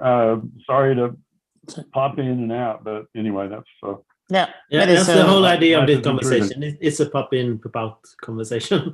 So, okay, great. Thank you, Captain Future. Okay, guys, see you later. Bye bye. See you. Bye bye. Thanks, Kevin. See you. Yeah. Hey, Dr. Shahid. There. Let's see. Oh, there we go. Got my link. Okay, now I'm copying it. Thank you. I was trying to find my link. I was like, oh gosh, where's my profile link? Cool stuff going on over there now. So I am going to connect. All right, here we go. The most dynamic people find their way in. Yeah. So when are you visiting facilitators? Sorry, what did you say? I was just calling them the magical Bertola and Michael, the magical facilitator. Yeah, nice. The magicians. So but when are you coming back to Gothenburg next time? I hope you know how it is with the Corona stuff and everything, but I hope it will be a late spring tour. Yeah. But you bring the mask on, right? Yeah. When I see you get close to 0 Corona, then I come. That might not happen anytime soon, I think. No, but I think it will be closer to when the sun, Gothenburg is fantastic with Botaniska trädgården, botanical garden. Mid-May, when the Japanese part of the garden, that's mid-May, mid-May, late May, that time. It's fantastic. Mikkel will be along, or? Yeah, if Bertola comes, I will come. So so let's hope for that time. Mid-May. Yeah. We have other friends there as well. Peter, I don't know if you met him. No, I don't think so. No, I haven't met. Maybe only connected on Facebook. Yeah, he's a pretty cool guy, inventor, and works on a lot of new interesting stuff. So guys, I got the notification that you sent me request, so we will be connected very soon. Very cool. But are you on Facebook also, guys? Me? Yeah. No. I am not currently on Facebook. Yeah. But Turcos is on Clubhouse. You will find us there every day. I'm on Clubhouse. I'm on Clubhouse and Instagram and Twitter. Yes. Retweeters. Are you on Clubhouse, Dr. Shahid? Yes, I am on Clubhouse. Bartula added me there, but after that, nothing happened.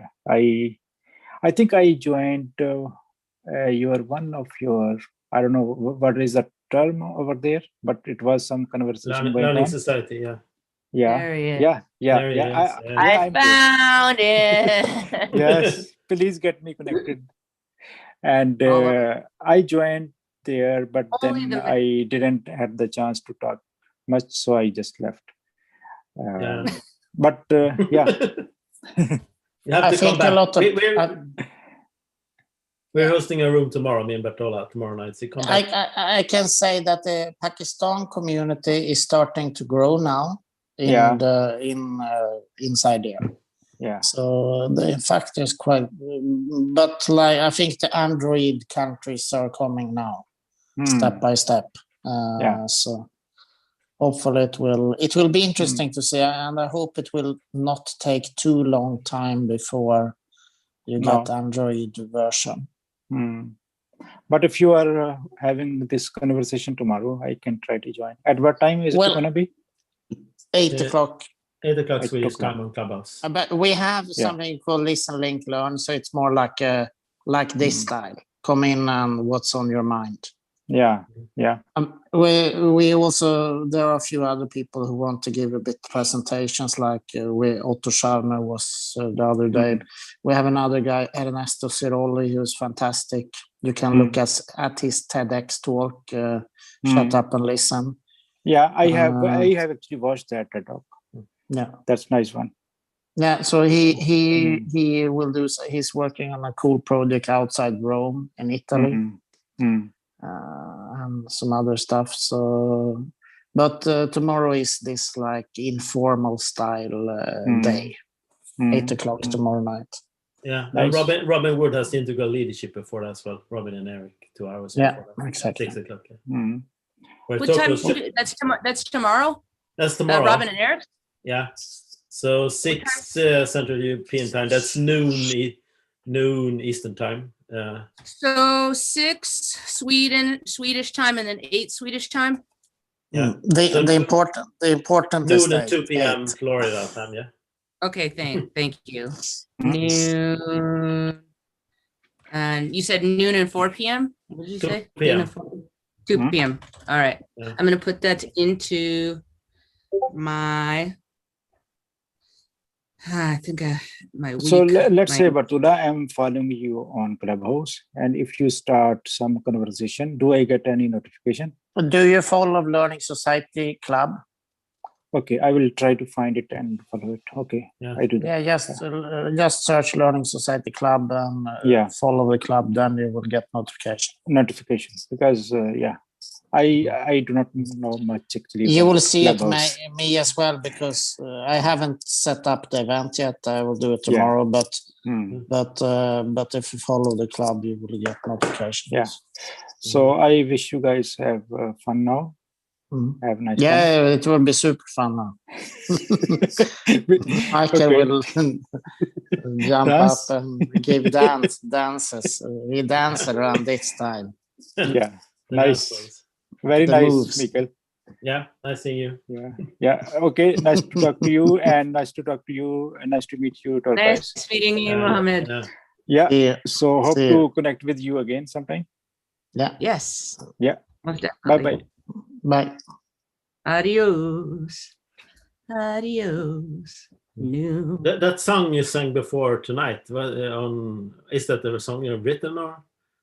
Yeah. So I merged 2 different songs that I wrote into one song during so one of them is a neo soul song that's actually on piano, and then the beginning song I wrote just like a couple weeks ago. I was on a phone call Stephen DeGroot, and he was talking about we were talking about emotional intelligence, and he was saying something about I like to think of it as my heart, my head, and my hands, you know, being like having the emotional intelligence, having the cognitive intelligence, and then being in service, right? And I was like, I like that. I should make a little note, and I should write a song about it. And then I wrote a song about it. He's like, I'd be honored. And I said, well, then I'll do it. So I wrote a little song, and then the little rap comes from a whole other thing about enlightenment and the journey, the spiritual journey of going through the process of all of those sorts of things, and self-realization, self-actualization, blah, blah, blah. You know, you all know the deal. I know yeah. You know the deal.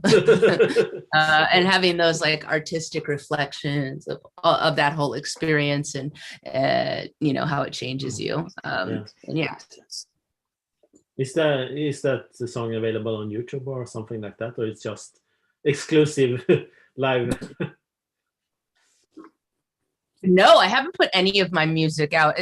I was gonna go into the studio, and then COVID happened. I had been writing these songs in the intentional community, or well, by myself for the intentional communities. And on Sundays, a sat song, I'd give sat song, and then I'd sing a song and see what the reaction was. Like, I've got these songs around healing, and I was kind of playing with this idea of like ceremony, like musical ceremony. So if you think of like psychedelic ceremony, like ayahuasca, you have a container, and then you have entheogens, and you have like a shaman. So what if you could do that with music? What if you could make such emotional music that it would cause peak states and healing states, and you know, basically moving from sad to just like transmuting emotion and trauma at every layer of experience. So everything from like abandonment to sexual to you know, everything,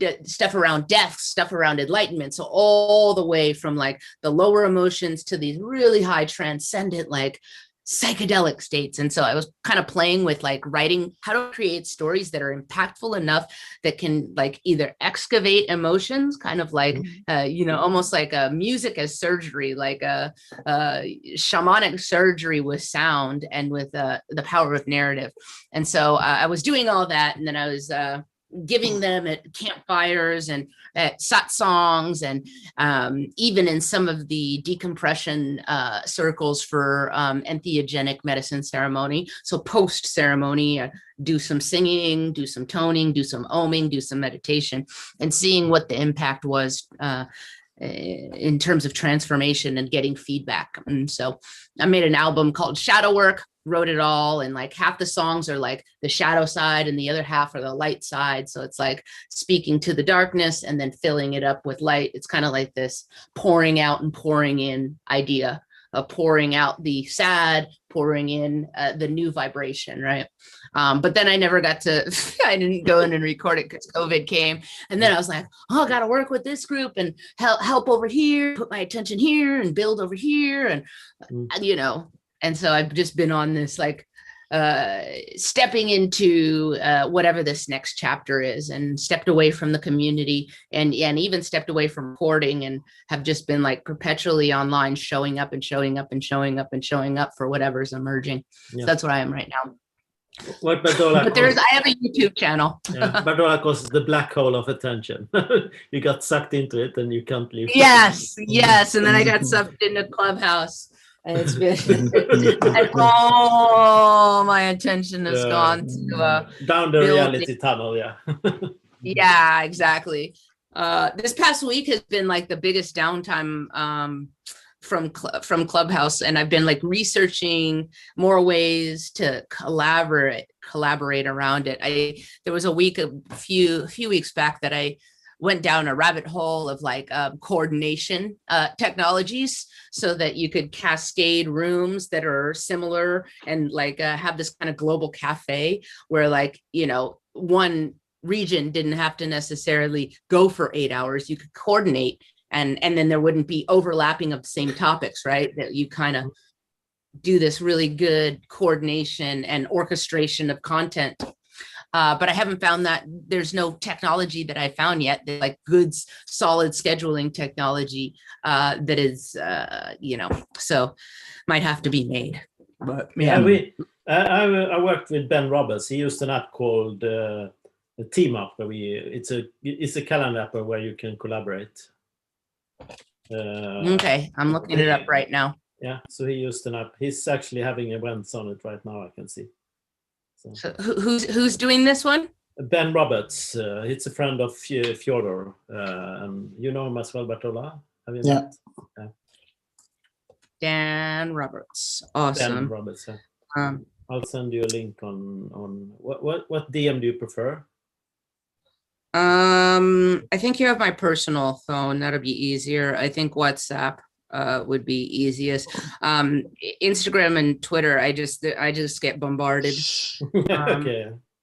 Especially if I'm on Clubhouse, because people are, in rooms, they're just responding and can I come up and this is cool and what did you say and resources and this person and that, so, and then if I tag them in like a post, then I have like 50 people that are in my inbox there. Delete. So anyways, yeah. But I got the Integral Leadership Room, and now I got to put in the Learning Society. What is the tomorrow's thing called? Every Sunday, it's more like informal style, listen, link, learn. So it's more listening into reflections of the week and like that. So we'll build, in the Learning Society, we developed the framework with different elements. And overall, listening is a big continuous listening, regardless if you're a neighborhood or organization or listen to yourself. It's sort of what you do. So listen in a bigger context. And then when you have a continuous listening, better and better, then you can start to link resources better. And that's the source also to trust. So it's an idea about building trust around different partners and different types of relations. And we have experimented with something we call the playground. So how we bridge silos and in 24-hour concepts, 72-hour concepts. That's what we have tested. We've done at least 4 playgrounds the last year, where we have how do you build, what elements do you need to build good catalyzing effect in events? And next is the journey. What do you do after the event, which is the most important part? You catalyze it in step 1, and then what do you do after you have left the building, as we say? Elvis left the building in Las Vegas. That's when the real work starts. That's the problem with hackathons, I think. They build it too quickly. They force relations. They force the relations on expense for a bad solution. So it's more to catalyze in the first stage and then to build a solution in the process after. And I think that was brilliant what they did in SoCap. They learned, instead of having all these pitch sessions and we need to get deals happening. That's not how relation-based economy works. It's a more dynamic process. So we can see action in the Learning Society consists of 2 steps. Of course, many more steps in reality, but 2 in a simplified form, 2 steps. First, the catalyzing stage, the identifying and catalyzing stage, which we call the playground, and then the journey, which is where you build it. So that's like where the real action happens, sort of. But action in 2 steps.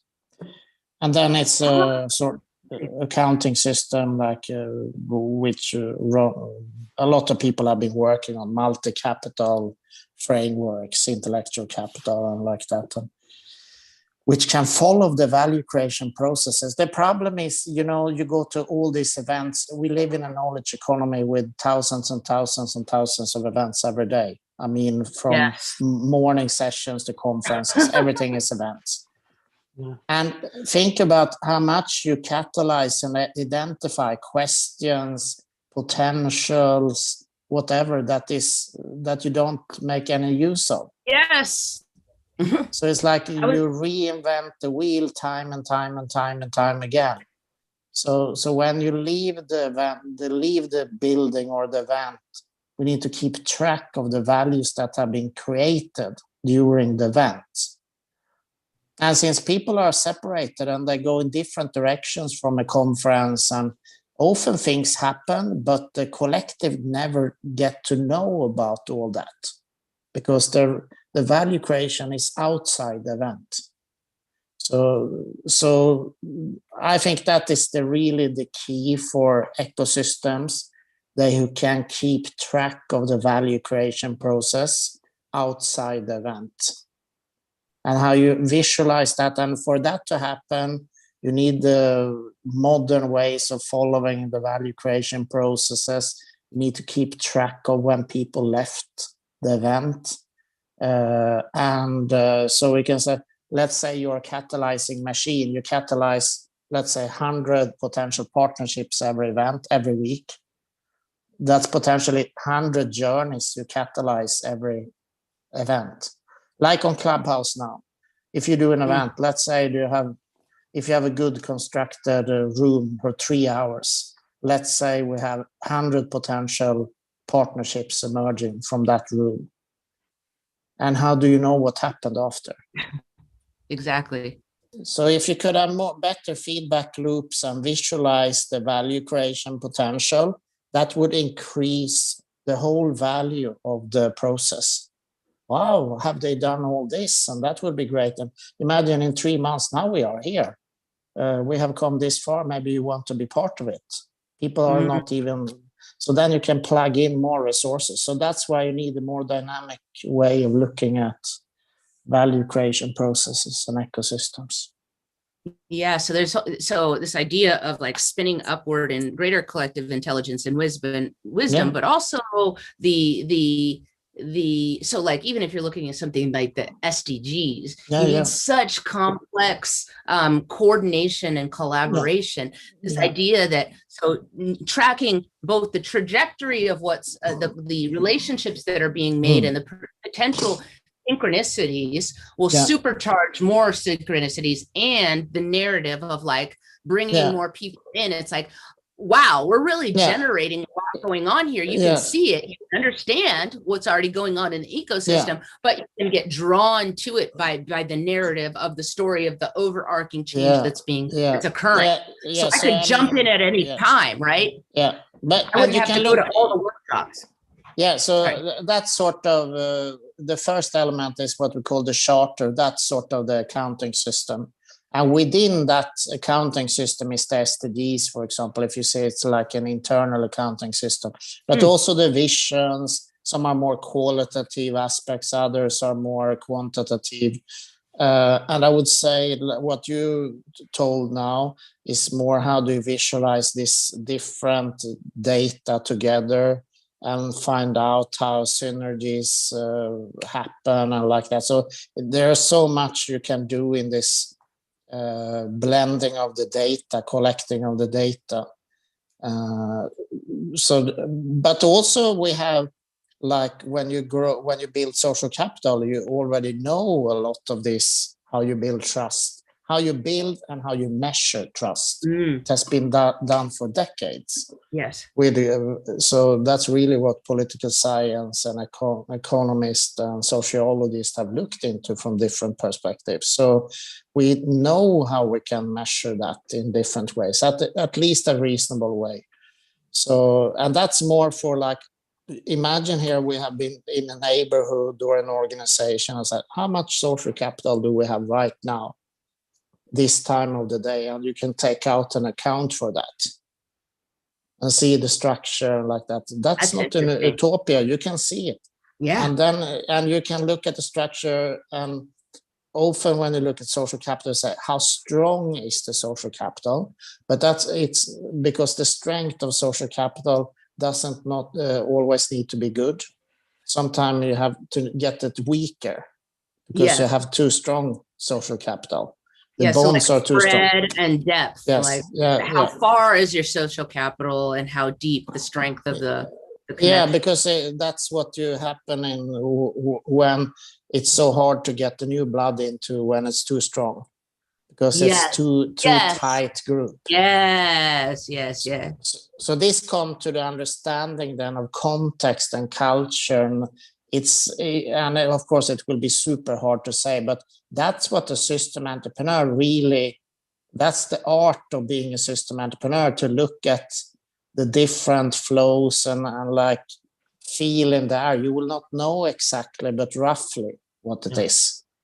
Yeah, I like this idea of like that you're describing of like the tight network versus there's spaces in the network to bring in new components. I'm like just visualizing there's even a somatic felt sense of that. Like I'm thinking even intergenerationally, like, right? So like if you have tight networks, and this is to Kevin's point, like working across generations. So like across, so if you're kind of a 3D model and one plane could be or one vector could be that generation, right? And the tightness of that generation, but loosening it to kind of have them collaborate across generations.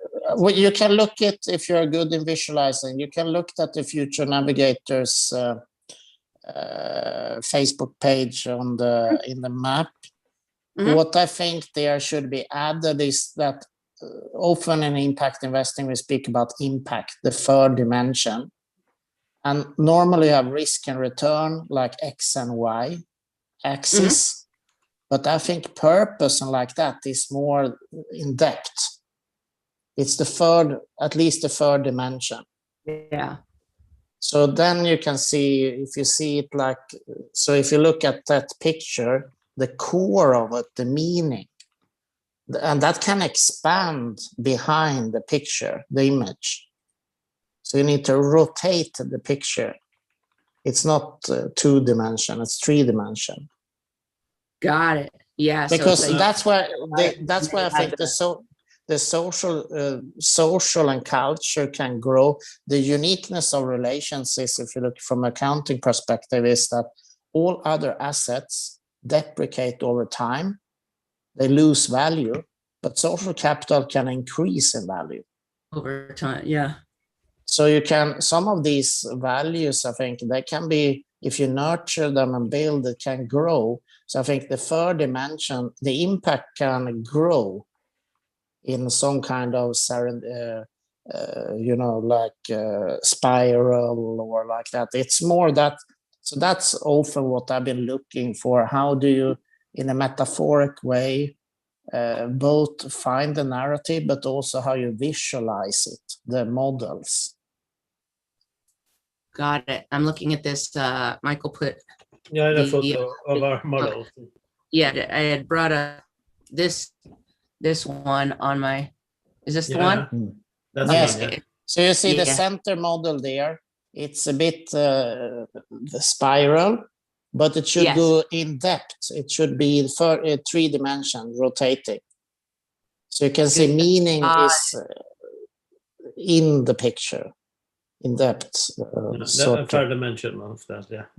Yeah, so future navigation, it's got this, the journification, eventification, amplification, unification. That's the one you're talking about, right? Yeah. Yeah, I'm not sure of the personally this with the 4 dimensions there. If they're 100%, I think we have come further.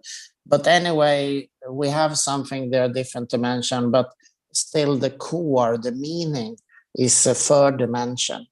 Yeah. It's not X, Y axis. Yeah, and I think, I think it definitely has to map along that one too, because it's like it's talking about, if you're talking like purpose, that is the depth, even as we in language, the meaning, the depth of the robustness. Yeah, I think that's why I sometimes have hard with data, with warm, even if warm data is it's something, but data, I mean, meaning and culture for me, it's hard to reduce to data. Yeah. It's not, it's like scaling it. It's also like, it's something that is wrong for me in that It's like scaling culture. You can't scale living systems, for example. It's the wrong metaphor. It's not. It's like it doesn't fit. It doesn't come together. That's interesting. So I'm gonna have to think on that one. Like there's better language for it. I would agree. It's better language. It's good. It's the best we have, but it's not good right now. It's not the best. Yeah. Because even so, I like the word warm data because it communicates in a world that kind of privileges this very hard science. We're gonna call it warm data. It's like it's still data. Don't worry. It's social, it's exactly like social capital. I've tested social capital so many times out there with civil society, and finally we are worth something. We're gonna call it capital. See, like it's because it's a resource. It's a resource on the social. Yeah. So to communicate to the mindset. You can do right? bookkeeping on. You can have accounting and bookkeeping on it, because then it's exactly. Exactly. It's something we can build. Capital is something we use to build something. We're putting it in the context of economy, and we're putting it in the context of science. Science, exactly. That science brain, if I can tell science brain that it's this, and I can tell economy brain that it's this, exactly. right? Exactly. But also, because I've tested it in Sweden hundreds of times with NGOs and like that, and when you come out to an NGO or civil society organization, social economy, and say, I will come here to look at the social capital. Yes, finally, you're here from university or like so. Finally, we are valued as well. So it's very positive reception in general from that organizations. So it's interesting to see there, but it's it is this. That's why I think impact, risk, and return. That's pretty easy because that's quantitative measurement. But impact, if you go to impact conferences like that, it's always a large part of all the impact conferences about how do we measure impact, the third dimension, and it's more by going to many of them. There, on the one hand, is some kind of reductionist style that they try to disseminate the different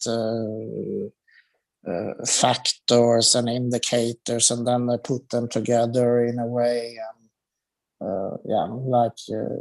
It's not organic; it's more a scientific way. And I think impact is more meaning. It's another dimension. It's not. It has more to do with this dynamic thing and with the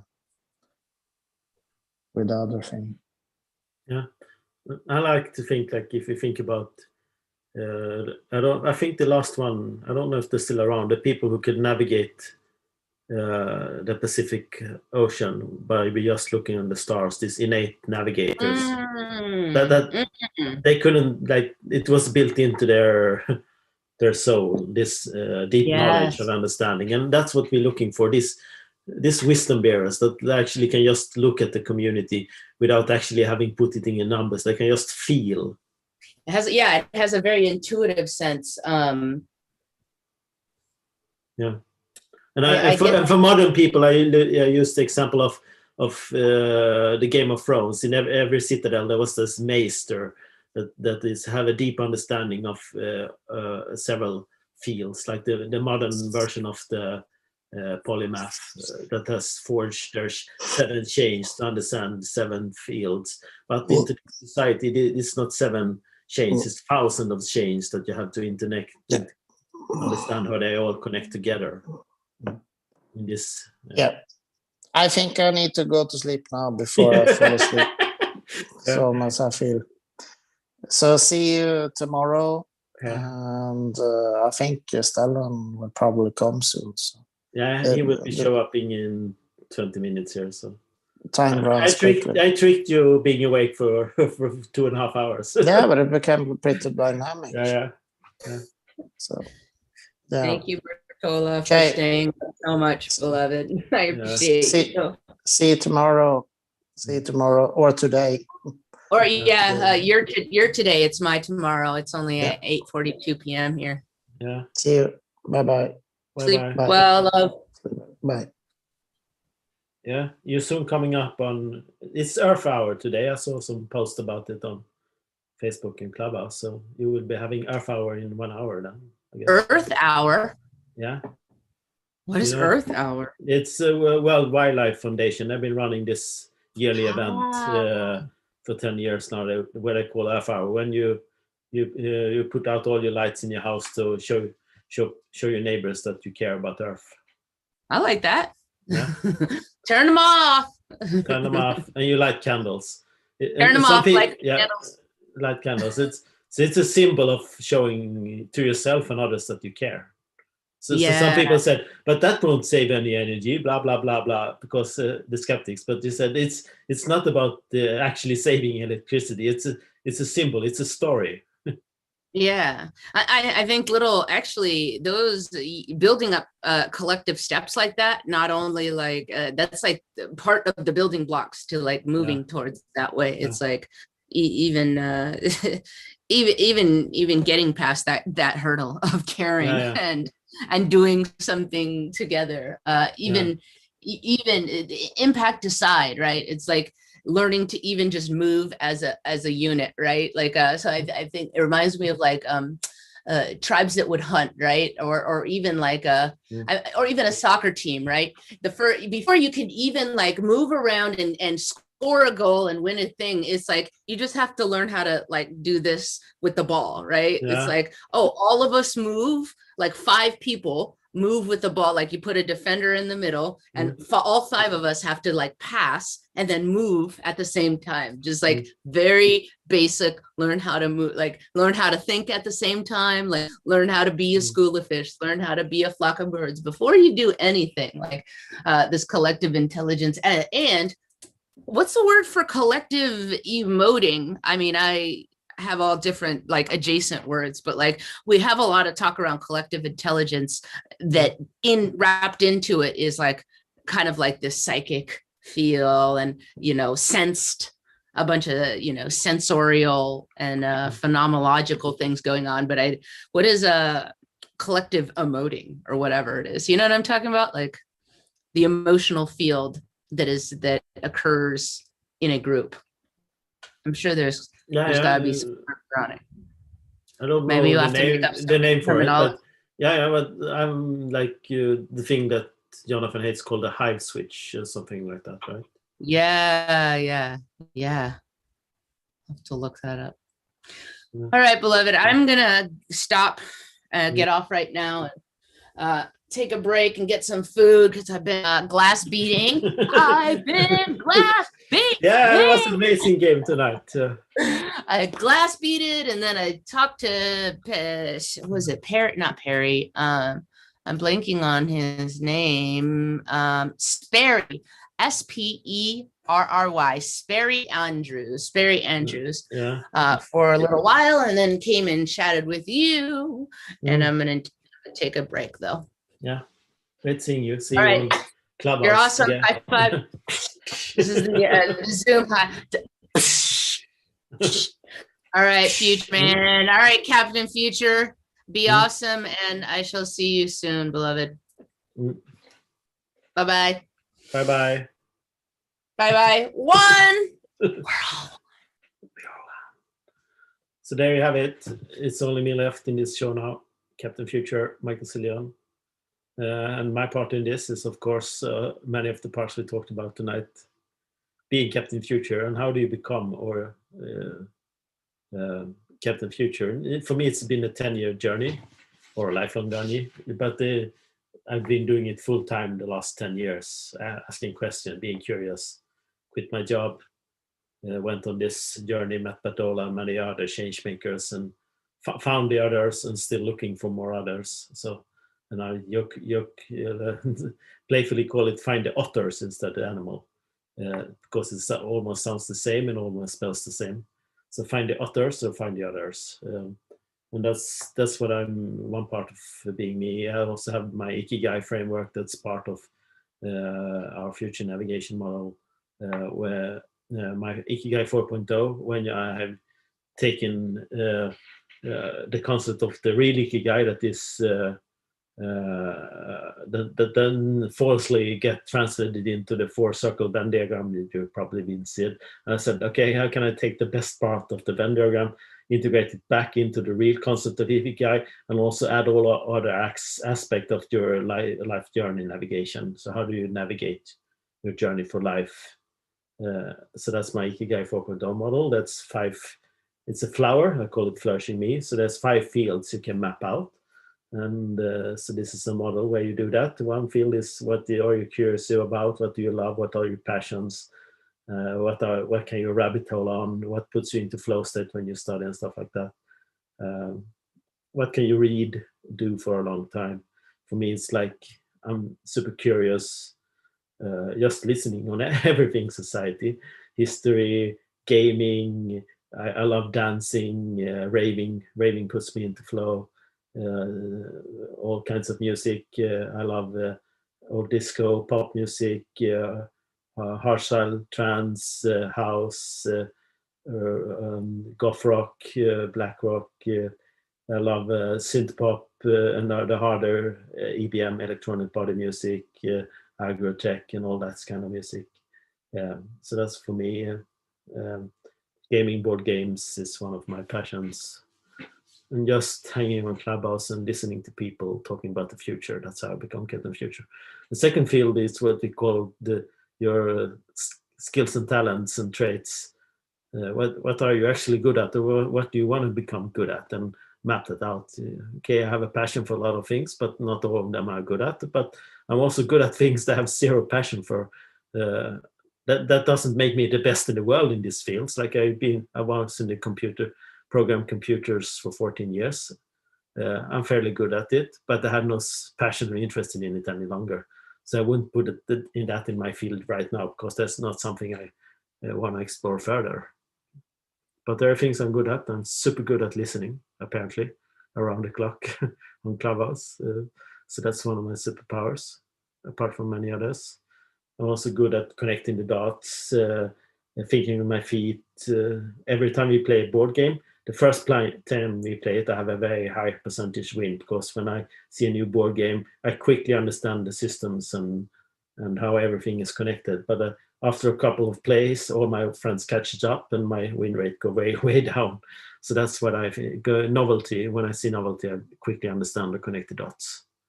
And then we have the third field, what I call the dojo, or that's where you facilitate your learning. How do you facilitate your learning? What events do you go to? What courses do you take? What books do you read? What people do you listen to? YouTube's channel, podcast, all the storytelling you take part of, the movies and the TV series. All TV series and movies, it puts your brain into learning mode. They're not brainless entertainment when you shut off your brain. When you think you do that, you have it all wrong, because stories puts your brain into learning mode. And the better and sooner you realize that, you will understand that all the binge watching you've been doing Netflix also put you into learning modes. And maybe you've learned the wrong stuff, or learned almost nothing. If there's no vision or story or message in what you're watching, you learn very little. But if there is good vision and stories, you learn very much. So that's why I love movies like The Matrix, that changed my life, literally.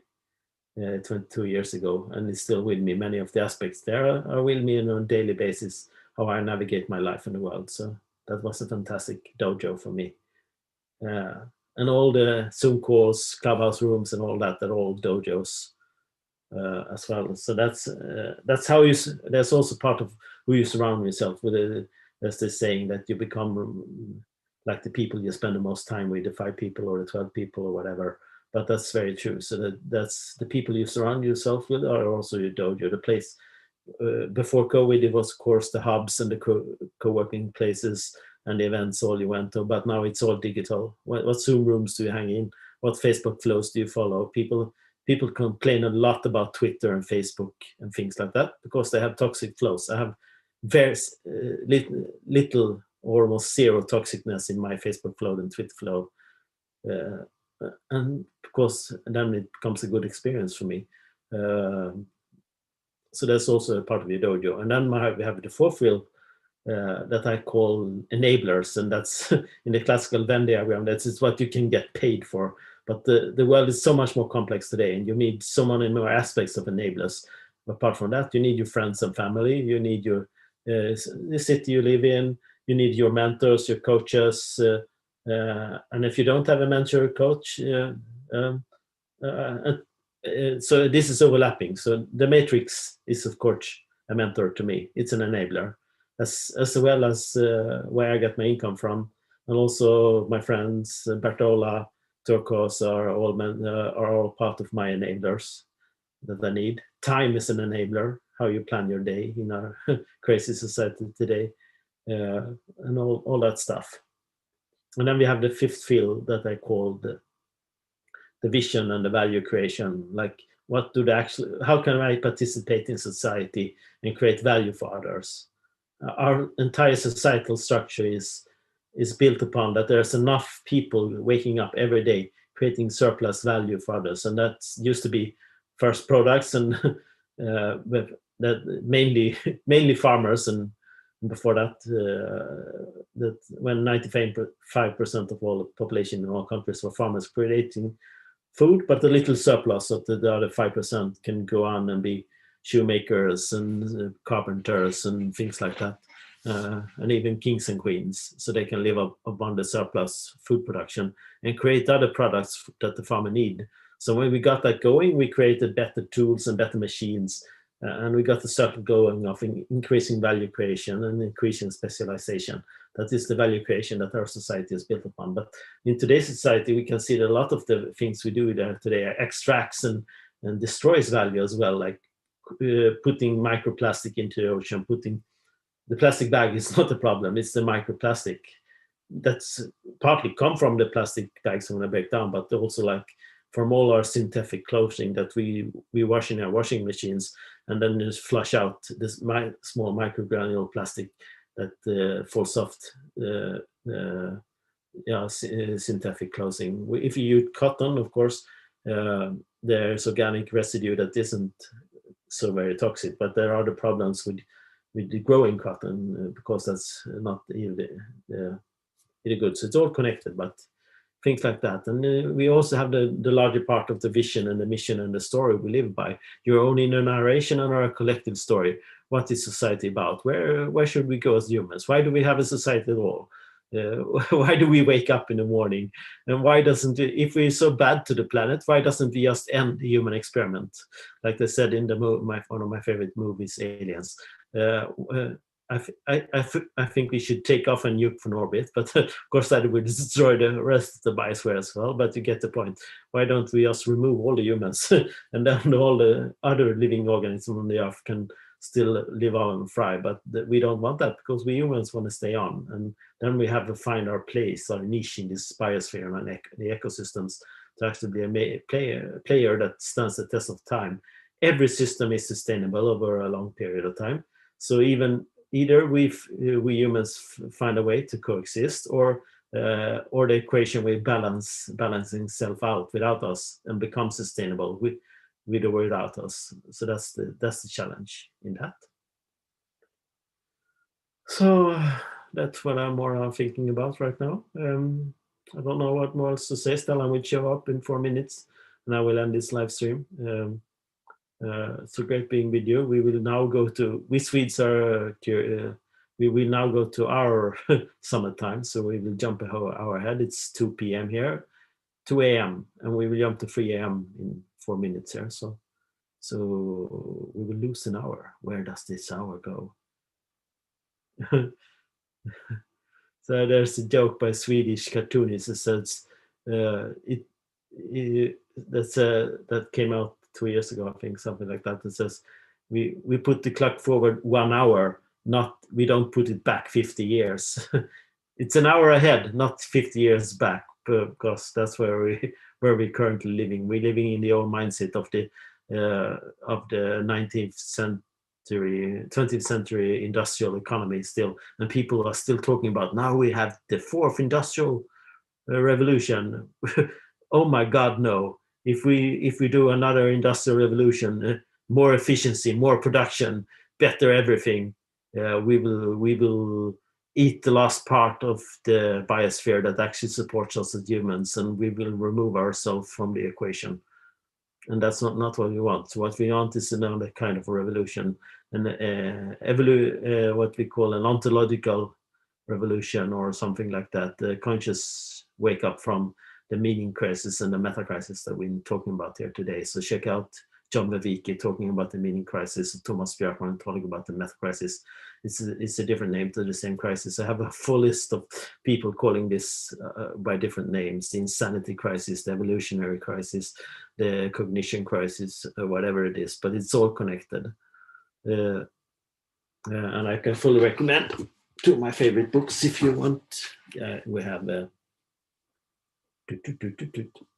Seventh Sense by Joshua Cooper Ramo, how power, fortune, and survival in Asian networks. So read the first chapter and read the two last chapters if you just want the tidbits of it. I can share a link. If you contact me, I can share a link to a great sum up of this. And I also have The Age of Discovery, Navigating the Risk of Rewards of Our New Renaissance. That's moral power. How do we take learnings from history, historical literacy? How do we take learnings from our current society, and especially the digital part of it, digital literacy, and also how do we transform that into future literacy and understand the world we now must create, like I talked about.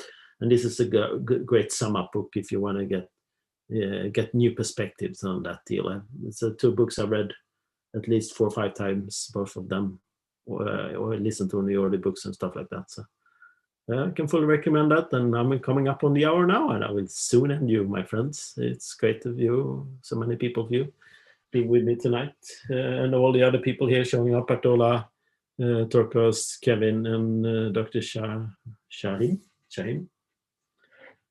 And you will, of course, all of us are on Clubhouse. You will find us there. Just search for us and join our rooms, and we will take this conversation further. When I said, like in the beginning, now that we expedite the amount of conversation we have on a short period of time, we speed up what we call, this is the great acceleration. Change is happening faster every day. For the last 1,000 years, change has happened faster. Innovation has happened faster. New information, more data, more content, more people, more connections between people. It's all speeding up. So the amount of things in the world, all of the things we have in society, there's more of it, and the type of events where it gets created and connected, and it's also coming closer together. So the great acceleration is two things: more of everything, and more connections in time between things. That's what we call the great acceleration, and that's what The Seventh Sense, the book I just showed you, is about. How do you understand this great acceleration without going insane, the insanity challenge, or the cognition crisis that we are now? We can't handle it. We can see that the polarization, the toxicness on many platforms where people are calling names and being holding on to old or wrong conspiracy theory worldviews.